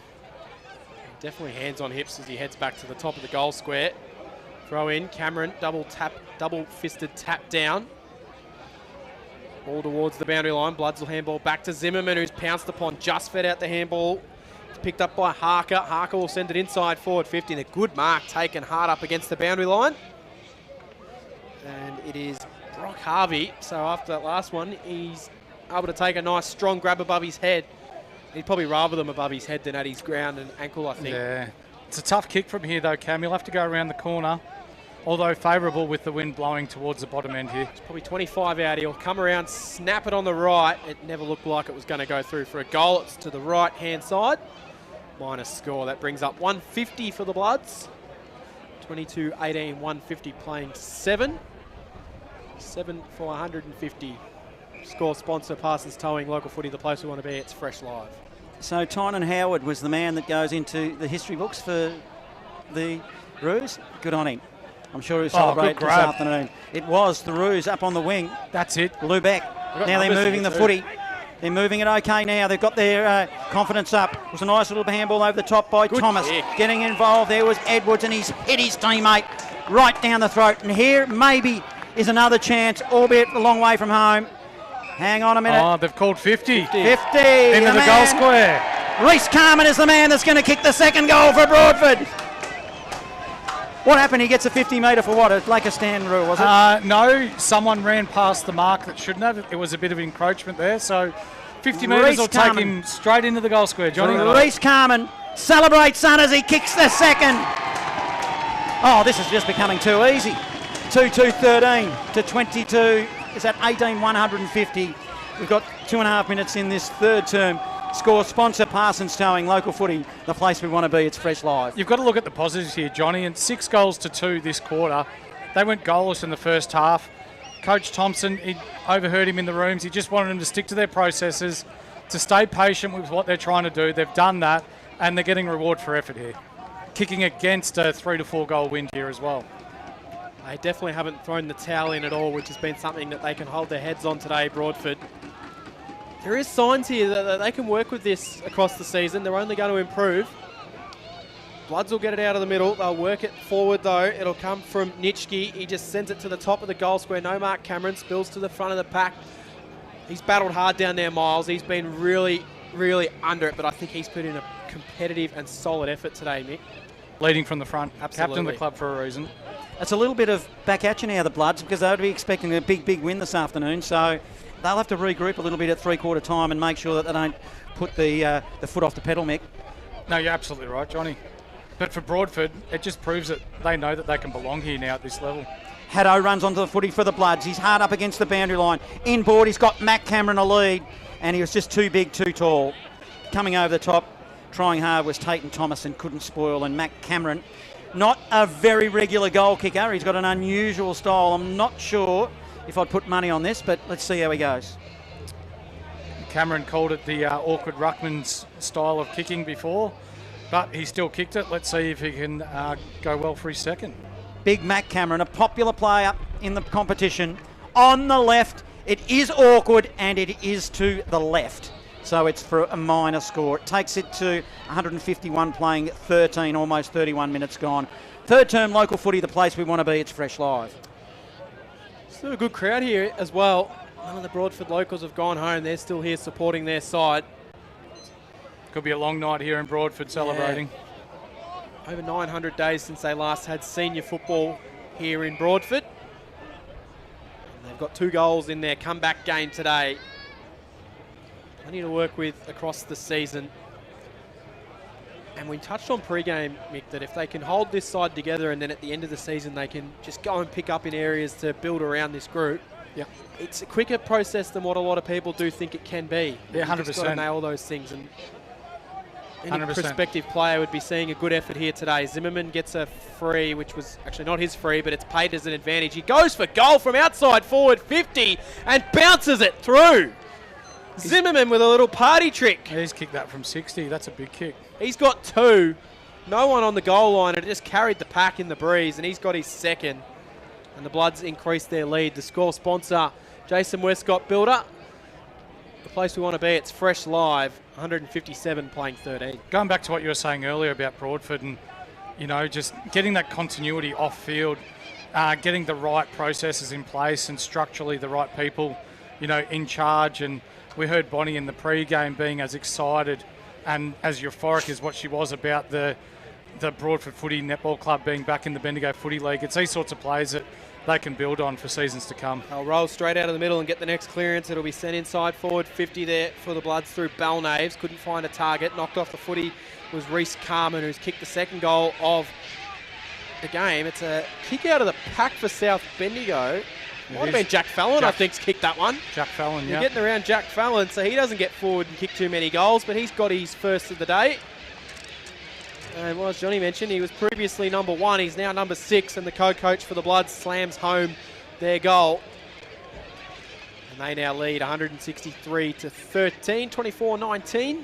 Score sponsor, Parsons Towings in Castlemaine.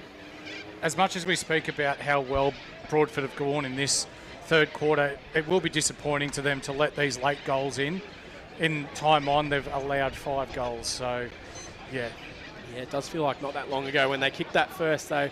We're down, and South Bendigo almost have stepped up. They get another clearance straight out of the middle, goes Nitschke. He'll send it inside forward, 50. Antonowitz takes the mark. Might have been a free kick or a mark. Take your pick. It doesn't really matter, as Antonowitz is going to line him up 25 out, almost directly in front. He'll go back for goal number 8. In fact, yeah, goal number 8 if he can slot this one. But he's not going to get the opportunity to, because the umpire says, no, I blew the whistle for the free kick first. So yeah, Matt Cameron will have to take the kick. If you're a Broadford person, you're probably rathering Matt Cameron have the set shot from there than I think you are, Kate. Probably, but I'm going to back him in this time, Cam. I'm not saying anything after my last effort. Cameron comes in, 25 out, not much of an angle, straight over the goal umpire's hat, straight over the net. The ball's gone onto the road. But it doesn't matter, because that is 3-quarter time. Matt Cameron has now helped himself to a couple of goals in this contest as well, his second.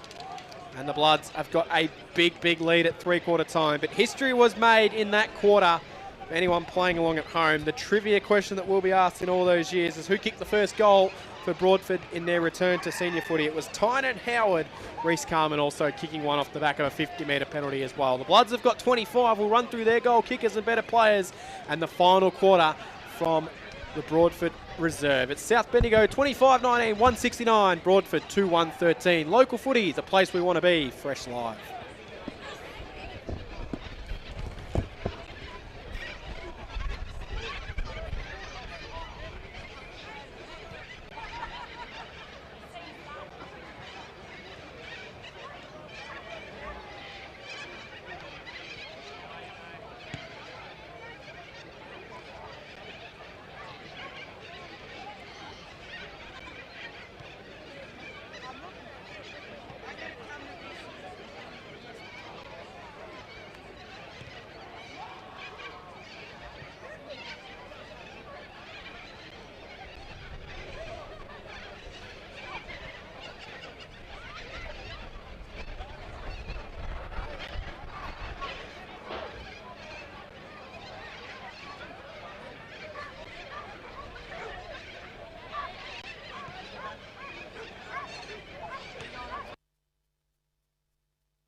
Three-quarter time, and South Bendigo, big leaders in the season launch. They lead 169-13. History was made in that quarter for the Broadford Football Netball Club. Tynan Howard, the first goal scorer for the Roos in their return to senior football. Reece Carman also slotting one in that quarter as well. For South Bendigo, it's been Caden Antonowitz who's kicked 7.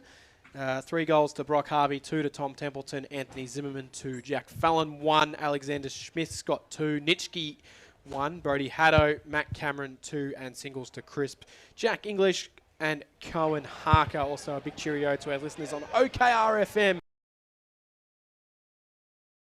They'll be all over the Broadford games for the remainder of the season when we're not here. Norm Jenkin, you've taken some stats in this game. What have you got that the stats say? Yes, well, early on in that third quarter, centre clearances were 3 apiece at one stage, and it ended up 7-4 to South Bendigo. South Bendigo had 21 inside 50s for their 9 goals. Broadford had 5 inside 50s for their 2 goals. There was 6 intercept marks from South Bendigo and 3 intercept marks from Broadford. Broadford received 2 50-metre penalties.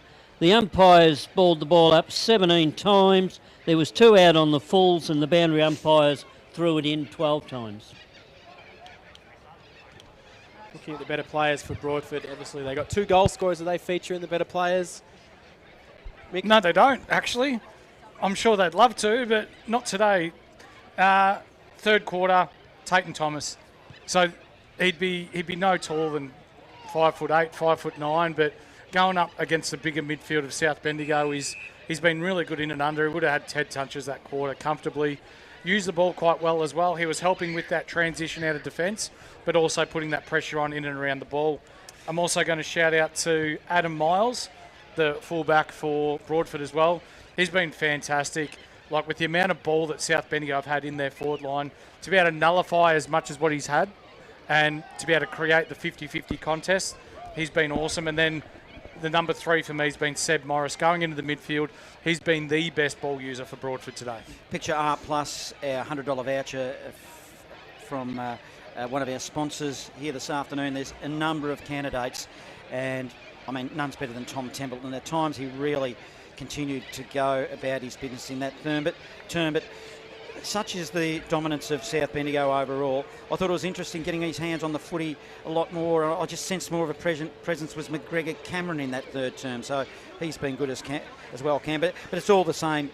The same Kay, the Templetons, Fallon, Nishki at times, Haddo's been good. You go right down the list and it continues on. Well, so I came here today expecting to see Matt Cameron play predominantly forward, but I reckon he's played a lot more ruck than he has forward today, which has really helped out Callum Crisp, who's been able just to really do what Callum Crisp does around the grounds. But Matt Cameron, if he's back fit and firing, he's a huge inclusion to this South Bendigo lineup. But tell you what, this Picture Art Plus Framers Award could go to many players today. Caden Antonowitz has got 7. He's impressive. Tom Templeton's a good chance. I've liked the game of Zimmerman as well. I think he's been quite impressive too, Johnny. We're going to give our new man, Mick, the honour of picking the Bendigo City Framers Award. So that's going to be your Picture job. Art Plus. Picture Art Plus. Can't wait. Can I give it to myself? No. Okay. Well, you can. The listeners might not like it, though. Okay. In the middle we go here. Haddo tries to emerge with the footy. He's tackled. Tate and Thomas, the opposite number 9's also been pretty serviceable for the Roos. They've got 1 quarter, put in a good crack. Comes out to Hare. He'll send it inside forward, 50, and a mark to Smith. He's been good as well. He's got himself on the end of a couple of goals, got 2, put out 3 or 4. Antonowitz tries to lead out, but Smith is just signalling, I'm going to go back and have the shot from 50 out. He's had a good day today, Smith. He has been very impressive. Being that 4th or 5th banana through the forward line. Might be a breakout year for Alexander Smith, who's been a good senior footballer, but he's looking to take that next step in season 2026. The Broadford fans behind the goals do their best to put him off, as do the Seagulls. They're everywhere down there. Cockatoos, I reckon. Cockatoos, Seagulls. It's a goal. I don't see a beach, Cam. No. So Smith kicks his 3rd, and that's 26 for the Bloods. They now lead this one 175-13. Score sponsor, Parsons Towings in Castlemaine. Local footy, the place we want to be. It's Fresh Live.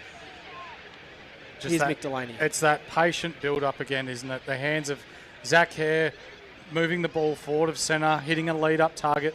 Good contested grab, mind you, by Smith on the lead, but even better finish. Back in the middle for the restart. Up they'll go in the ruck. Bodywork was good. Crisp won it. Running through, trying to make a pass. It's Nitchy for the Bloods. We're all held up. Whistle on play for a throw. And it will be a Bloods free kick. Against Brill. So in they'll go inside forward 50. What a pass. Spearing pass. Might have come from, I reckon, Harker. And he's just hit Brock Harvey on the chest, who's just steaming out. They're good, aren't they? They know where to kick the ball, don't they? They just look for space and their forwards know where to run. Antonowitz and this man Harvey, 45-degree angle. He'll kick this one to Kilmore as well, even though he's beyond 50. He's a good kick and he's a straight kick. He's one of my favourites if you haven't picked up over the last few seasons. His father of dark side fame in Central Victoria. Son of Steve spreads it left. And we give a bloke a rap, and that's what he does to us. 175, playing 13, almost 3 minutes gone. Final turn. It's underrated what team chemistry and playing with the same group for a certain amount of time does, Johnny, as well. Just past kick in from defence. It was a chance for Street Gleeson, who's just dropped it clean and soda. And it's picked up by Haddo, who just says, thank you very much. Easter's come early for Brody Haddo there. He's kicked his third goal. 27 now for the Bloods, 182 playing 13. Score sponsor, Parsons Towings, Castlemaine. Local footy, the place we want to be. It's fresh live, and they're a killer when you drop those marks, Michael Delaney. Yeah, they are. There's no sugarcoating that. That's something at senior level that you need to be doing, taking those marks and then looking to move on straight away. So, no doubt a mistake, but he'll be better for it. He'll be better next time.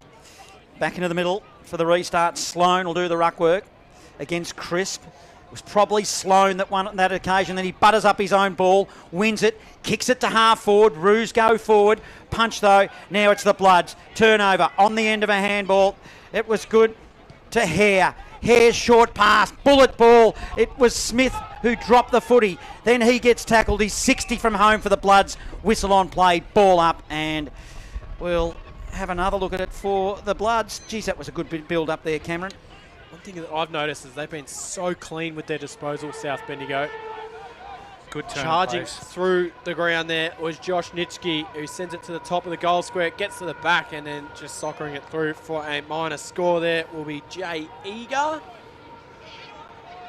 Just content just to see it through. The biggest thing here, Cam, will be the learning experience for Broadford to see what they need to do to play successful footy at this level. If you take away the scoreboard and you just watch the game without the scoreboard, it hasn't been that bad of a game, really. Miles kicked it in. They'll share it around in half-back near the Roos. Now they're off half-back. They'll build. Eager kicks it down the line to half-forward. Be thrown in. Ollie Turnbull down there in game number 50 for South Bendigo. It's been serviceable, one of their younger players. There really probably hasn't been any bad players on the ground for South Bendigo today as well. I think Broadford have just been a little bit unlucky to run into a red-hot South Bendigo side to start their season. Templeton caught holding the ball. Good tackling pressure there for the Roos. Riley Edwards will receive the free kick. 70 out from goal. Charging pass will be Jordan Sullivan looking for the handball. He doesn't give it to him, but he'll go there with the short pass. Geddes came late, but he was able to hold his ground and take the mark. Looking to send it inside forward 50 is Sullivan. He wheels around onto his right, looks for an option, plays a short pass. It's a good-looking kick inside forward 50. No mark taken, though, for Stray. Bloods will try and force the turnover. They fend off one tackle, then a second. Handball was good. It was good work from Cohen. Harker finds a teammate. They'll send it out wide, the Bloods. It'll be picked up. And they can just go backwards to try and steady. Nitschke's been good, and he'll send it right back in defence, and they'll reverse horseshoe it out, as you would say, Johnny. Using my term there, it's Miller. Miller's short pass, Haddo. So, yes, Cam, it is a horseshoe, a genuine one. They'll bring it down the wing. Now, broadcast side, back to Miller. Miller kicks it up. It holds up in the breeze. Ball spills to the front of the back. They've got numbers here, the Bloods. Handball, it was in the direction of Smith, but another turnover. It'll be the Roos. Hurry kick forward. It came from Morris. Only went about 20 or 30 metres, and I reckon Miller's going to get a free kick for one too high. And he does. So Miller goes backwards.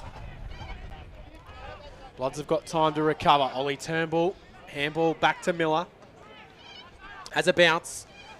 Looks to come central. Gives it to Will Allen. Gets it back. Still going. Handball over the top. Just a little bit too hard for Zimmerman. In the end, it's going to work out further forward here for the Bloods. Zimmerman gets it again. It was Crisp that worked out. Now he'll send it out. Miller's been involved in this passage of play about 4 times now. Chips the pass to Rusbridge. Rusbridge is 70 from home. He's got a short pass on short, and he hits that short pass. It's taken by Cohen Harker. Into the pocket he goes. Not his greatest kick, and a good defensive decision made there by Hibbs Hall just to come off his opponent and take an intercept mark. Mick, do I suspect the Bloods tiring a little bit? They just slowed down a little, I reckon, and a couple of little errors coming into it. Yeah, it's definitely a fitness thing now, Johnny, with the Bloods, but yeah, that would contribute minorly to the skill issues that they've got going on at the moment. First game of the year. They've been super, the Bloods, this afternoon. They're up there. Don't you worry about that. Hibbs Hall for the Roos in his back half. Gives it short pass to Thomas. Thomas short pass forward to Street Glasson. Got a couple of hyphens in their team, the Roos. He kicks it down the line. Poor kick. He kicked it to a sea of Bloods. Ended up with Templeton, who goes inboard corridor. They've got numbers through the glue pot. It's toughened up there. It was Balnaves getting involved. They'll just working it. Also offering support is Fallon. And they're just working it back now, Cam. That they are. Geddes is the man in defence. Just a little bit too easy when they've got possession here, the Bloods. Trying to get out of the way so it didn't get kicked in the back of the head was Will Allen by his teammate who was charging past him. Kicked down the line, turned over. Thomas got it, gave it to a teammate who was caught and done holding the ball. Good strong tackling there from Brody Haddo. He gets up, he wastes no time, sending it in to Caden Antonowitz, and he marks it above his head. Above his head, at his ground, at his ankles, on his chest, doesn't matter, he marks them all, and he'll line them up for goal number 8. I don't think he's kicked one in the second half, has he? Maybe one early in that second quarter, but I reckon... That was, I'm not sure, but that was a really, really good grab. Awkward landing, but yeah, nice contested grab, and yeah, if he fills his pockets here, it's definitely worth it. Clunk. It was a clunk, it was a big clunk, yeah. Yeah, he certainly made it looked a bit awkward with kind of almost the way the body almost looked like it snapped a little bit when he landed. I was a little bit concerned, but he gets up, no worries at all. For goal number 8 for Caden Antonowitz. Adds so much to this South Bendigo side. 45 out pretty much directly in front, kicking to the Kilmore end of the ground, and he puts it to the right for a minor score. So 184 plays 13. 9 minutes gone in the second quarter. Miles plays on quickly, kicks it to Edwards for the Roos in the back half. Miles gets the handball back, then he runs to defensive 15. It's a floating ball. It was effective though. It went to Magor, who got one too high. Then he's got run and support through Brill. Brill gets tackled. He is quick enough to get it to boot. They've got numbers. They're building. Ended up with Carmen. Carmen now, he's got 3 to choose from. So he's picked out a teammate. That was a good build-up. They're now on half forward, close to the boundary line. The man with the footy is Sloan. Sloan will go deep inside forward 50, ground level. Running onto it was Street Glasson. Spills out, picking up for the Bloods is Miller, and kicks it out of bounds on the full into the crowd. So the Roos will get another look at it. Can't recall calling Magor's name too many times today, Mick. No, he's been quiet. So speaks to the quality of the coaching and the direction by the Bloods. Just with that forward 50 entry for Broadford, they had 14 players inside defensive 50. So the Bloods are able to get it on the turnover, running out of defence and taking it away was Nitschke. Got it on the back of a half volley. He's taken 3 bounces and ran the whole wing, sent it inside forward 50. The kick deserved a little bit better than it got. Bryce Fleming float backs to take the mark for the Roos. Will swing the kick out wide. Fleming finds its way to Stray. Stray sends it down the line. Good defensive fist from the Bloods, knocking it towards the boundary line. And it will be kept alive. The Roos have managed to work this out okay. Morris has emerged with the footy. Wheels it up towards centre half forward, but it's Bloods turnover. Inboard they go. Handball off to Haddo. Short pass good. English. 60 out. High ball inside forward 50. Smith's going to get a fly from the side. Couldn't quite bring it down. Roos have got it at ground level, although charging through Hibbs Hall was caught. Umpire gives him a little bit of leeway and says we'll ball it up. 35 out directly in front of goal. Kilmore into the ground. Good tackle there. Good forward 50 pressure there. Smith, was it, with the tackle? Yeah, a bit of slingshot footy going from both sides, so it's opened up a little bit, but there's some tired players out there. Now with the Bloods with a chance. On the end of the handball was English. He muffed it up, and then it was a poor kick by the Roos. It puts it out of bounds on the full. The kick was a stray, came from Fleming. Tried to kick it to the coach. Yeah, right into the box. So the man with the footy is Hare, Zach Hare for the Bloods. He's on 50, right on the boundary line. The umpires asked him several times to come back, and that he will. That's not unlike Zach to not be listening. No, well, he's allowed to, apart from what the umpire said, he's allowed to curl out and not play on. It's not play on from the being out of bounds on the full, That's if right. you know what I mean. Yeah. And he's going to do that.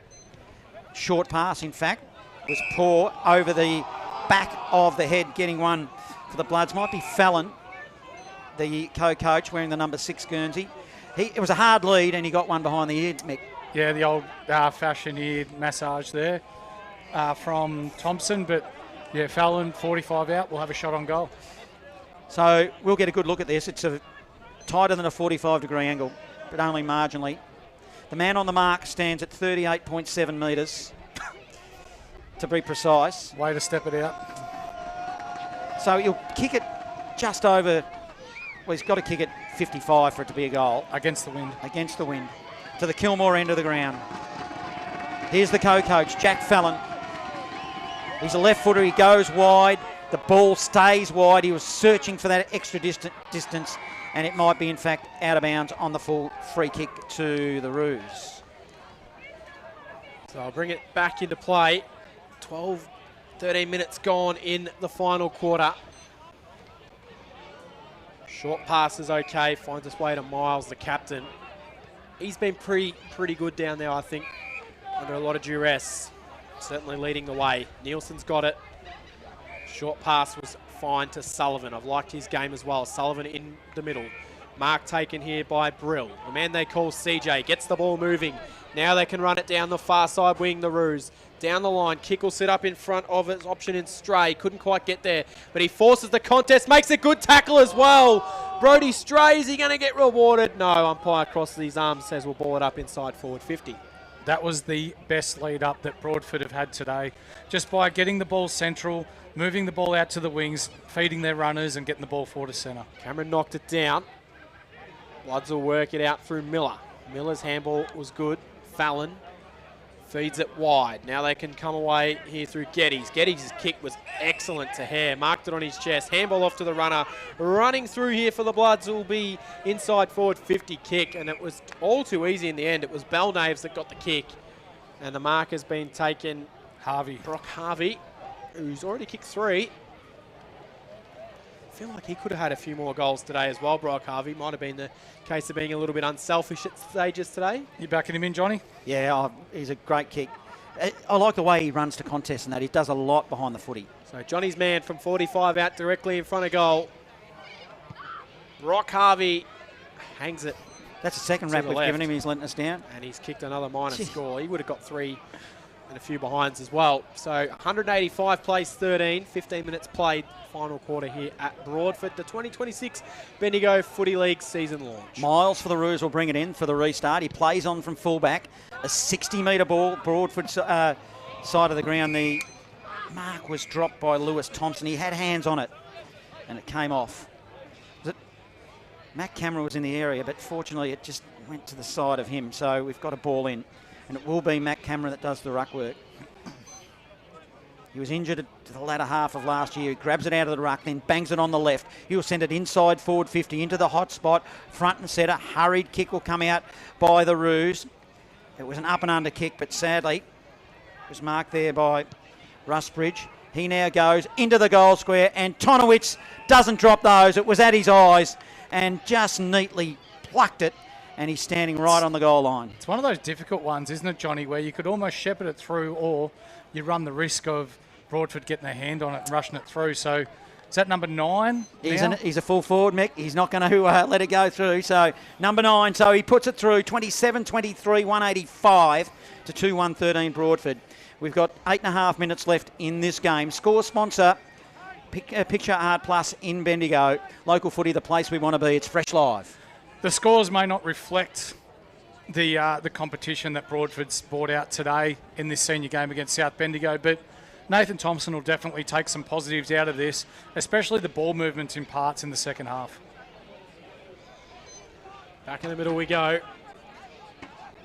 Trying to get up there was Sloan. He's battled pretty hard in the ruck. Tough job, though, going up against the two-pronged attack for South Bendigo. Mark not paid for the Roos. Zimmerman fires the handball forward. Antonowitz will try and go ground level. Kick might have been partially smothered, I think. Through for a minor score. 191 playing 13. Jack Fallon coming off the ground in the hands of trainers as well. Hopefully just caution for him. Cramp.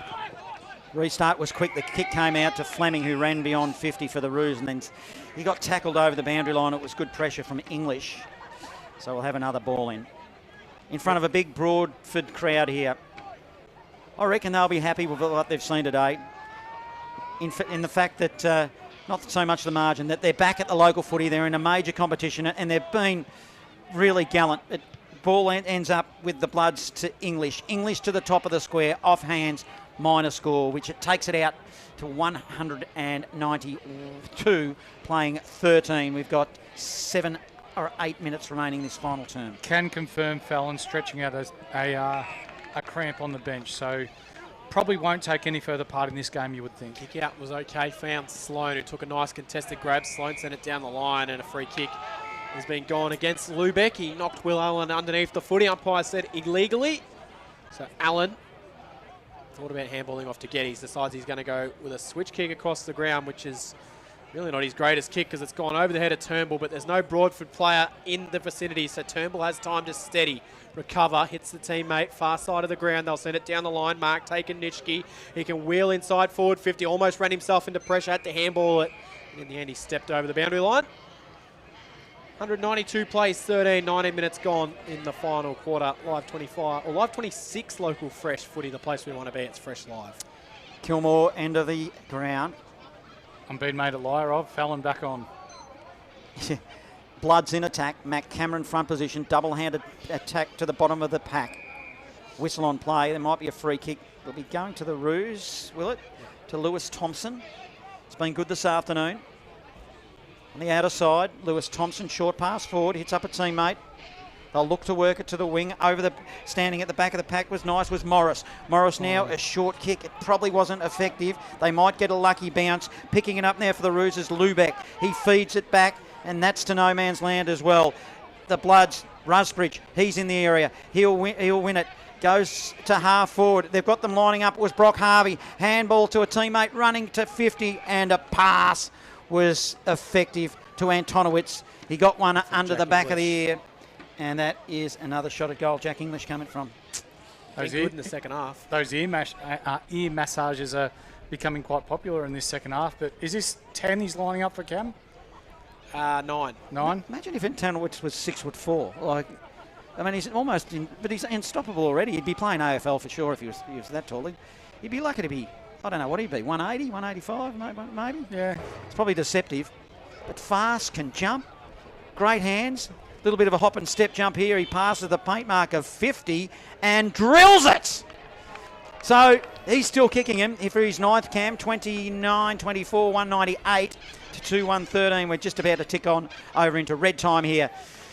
Score sponsor, Jason Westcott Builder. Local footy, the place we want to be. It's fresh live. This is one of those tricky points in the game, Johnny, where you've got your 10 minutes or 5 minutes of playing time left and you don't want anyone getting hurt, but then you've got, you know, whether you run out of game and just create a good fitness base or whether there's people struggling with cramps. So it'll be interesting to see how South Bendigo manage their stars to finish off this game. 29-24 is not bad kicking at goal, though, is it either? They've been pretty good in front of the sticks. Roos will get the clearance this time. They'll send it inside forward 50. No mark taken out to Carmen, who's already got one this afternoon. Handball over the top from the Bloods, and they've just got numbers. Geddes finding his way forward. Kick down the line, lands in the hand of English. English to Haddo. Haddo, and here we go. Antonowitz has dropped it. He had an uncontested look at it, and he dropped it. Haven't said that at all today, but yes, it did happen. So the Bloods are going to get it back in the middle. Might have been the jitters. They talk about the nervous 90s. It might have been nervous number 9. Looking for 10 maybe, I don't know. Inside forward 50 they go. Mark dropped there for the Roos by Fleming, but he's able to recover. His kick was just a little bit of a, I don't care where it goes as long as that's out of here kind of kick. Intercept mark for the Bloods. It's a bit of a hospital ball there, wasn't it, Cam? Yes, it definitely was. Rusbridge will go. Antonowitz gets a run at it. Good defensive run from the Roos, but it spills to ground level. doing the roving, front and centre, and slamming through the goal for South Bendigo will be Harker. Cohen Harker. He's got 2. Gee, these two Queensland footy boys in Harker and Templeton have run amok today, haven't they, Mick? Score is out to a big margin here. 204 plays 13. Score sponsor, Bendigo City Framers. Picture Art Plus. South Bendigo look very impressive. Like it's easy to say that when they're 204 to 13 up, but you look at their running patterns forward of centre, you look at the way that they run and create for each other, you look at the way that they push back into defence. Really like the way they're shaping up. Hopefully Broadford have a little win here. Let's keep it under 200. I know I'm not being smart, I'm being optimistic about it. You've got to have little goals, don't you? So let's see what they can do. Big Matt Cameron gives it to Niski. They're working it. Hare getting involved. Handball over the top. It was good to Zimmerman. He's got the run on. It was nice through Niski. Put on the afterburners and kicks it to the hot spot. Good grab. Was a good grab there by the big man for the Roos in Sloan. Sloan, a little give. Handball. That was okay to Sullivan. Sullivan stretches it further out. Gives it to another teammate in Edwards. Getting involved now. A number of the Roos. It's a long kick out up to the wing. This is positive. They're out on the broadcast side. To Morris. Morris is getting his hands on the footy as well. He's got a teammate who he gives it to by hand in Edwards. Eds will go shallow inside forward 50 in the forward zone now. It's picked up. Dropped the footy then. It was one of those Roos players. There's a bunch of them up forward working it, but they've lost it now, and it'll be the Bloods who bring it out of the back half. Yeah, there's 9 Bloods in the defensive 50 then and only 2 Roos, so 9 is always going to come out on top in that situation. Rusbridge will send the kick down the line, tracking after it and picking up the ball will be Hare. He accelerates, uses his speed. He's still got to get a speed in those old legs as Hare. Sends it in the Antonowitz direction. He couldn't take the mark. It spills out. Smith will try and take on. Steps one way, then the other. Gives it to English. English goes the short pass, and Antonowitz has been absolutely smashed. But it was all fair and legal. And it's knocked through for a minor score. Templeton was the one that has the shot. Geez, Antonowitz, and it was hard play, but good defence from the Roos there to not give him a chance at kicking his 10th. Yeah. They just flooded back there, didn't they? Just no space for Antonowitz to lead into as we get a spiral. Yeah, Sullivan's gone the tube, and I'll tell you what, he's nearly hit the middle. It didn't spin right either. Now, long handball forward, but it was ineffective. Ground level now. Spills in the direction of Fallon. He's been pretty good for the Bloods this afternoon. Cross half back, picks it up, gives it by hand to Matt Cameron. Short pass, picks out Harker, dropped the footy he should have taken. Handball over the top to Geddes. Geddes back, they're sharing it around. Hare getting involved, picks it up, handball aggressively. That was good to Belnaves. Now they're away. Belnaves, shallow inside forward 50. Good defensive punch, Roos. Templeton swooped on it there. They'll lose it now, and it's the Roos. Ran down. Umpire's letting it. No, he didn't let it go. Free kick will go to Brock Harvey. Doesn't muck around. He'll go to Antonowitz. He's at the back of the pack in a dangerous spot. Receives a handball. Kicks a goal. That's 10. That's 10. Double figures. 31-25 to 2-11. Under the 200 mark. 2-1-13 the Roos. And we've got 2.5 minutes remaining in this final term. Score sponsor Don Smallgoods. Don is good. Local footy, the place we want to be. It's fresh live. Be easy to give the accolades to Antonowitz there because he did kick his 10th, but that chase down tackle from Harvey while Broadford were looking at exit D50, these are those little 1%ers that coaches love. 10 goals, does that get him in with a Bendigo City, well it's actually the old Bendigo City Picture Art Plus award today, Mick Delaney. You're obviously going to be awarding that one at the end of the game. So he's in with the sniff. In with a sniff. Might be a number of players from South Bendigo that could be in contention, so looking forward to seeing who wins that award. Thanks to our friends at Picture Art Plus for our Match Day Sponsors Award. Roos will walk it out. Tayton Thomas bounces it up towards centre half forward over the head of Lubeck.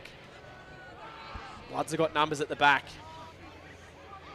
Handball over the top. Now they can emerge with the footy. Turnbull's been all right in game 50. Down the line he goes. No mark to Smith.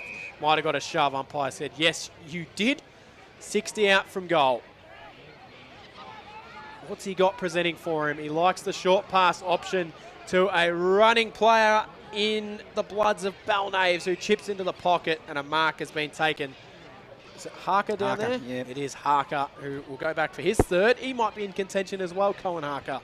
He's been good. He's been very good. So The Harker-Templeton combination, be very surprised if they didn't have 90 touches between them today. Geez, this could almost be the best 1-2 punch in the midfield for any comp in the comp this year, the way they're looking.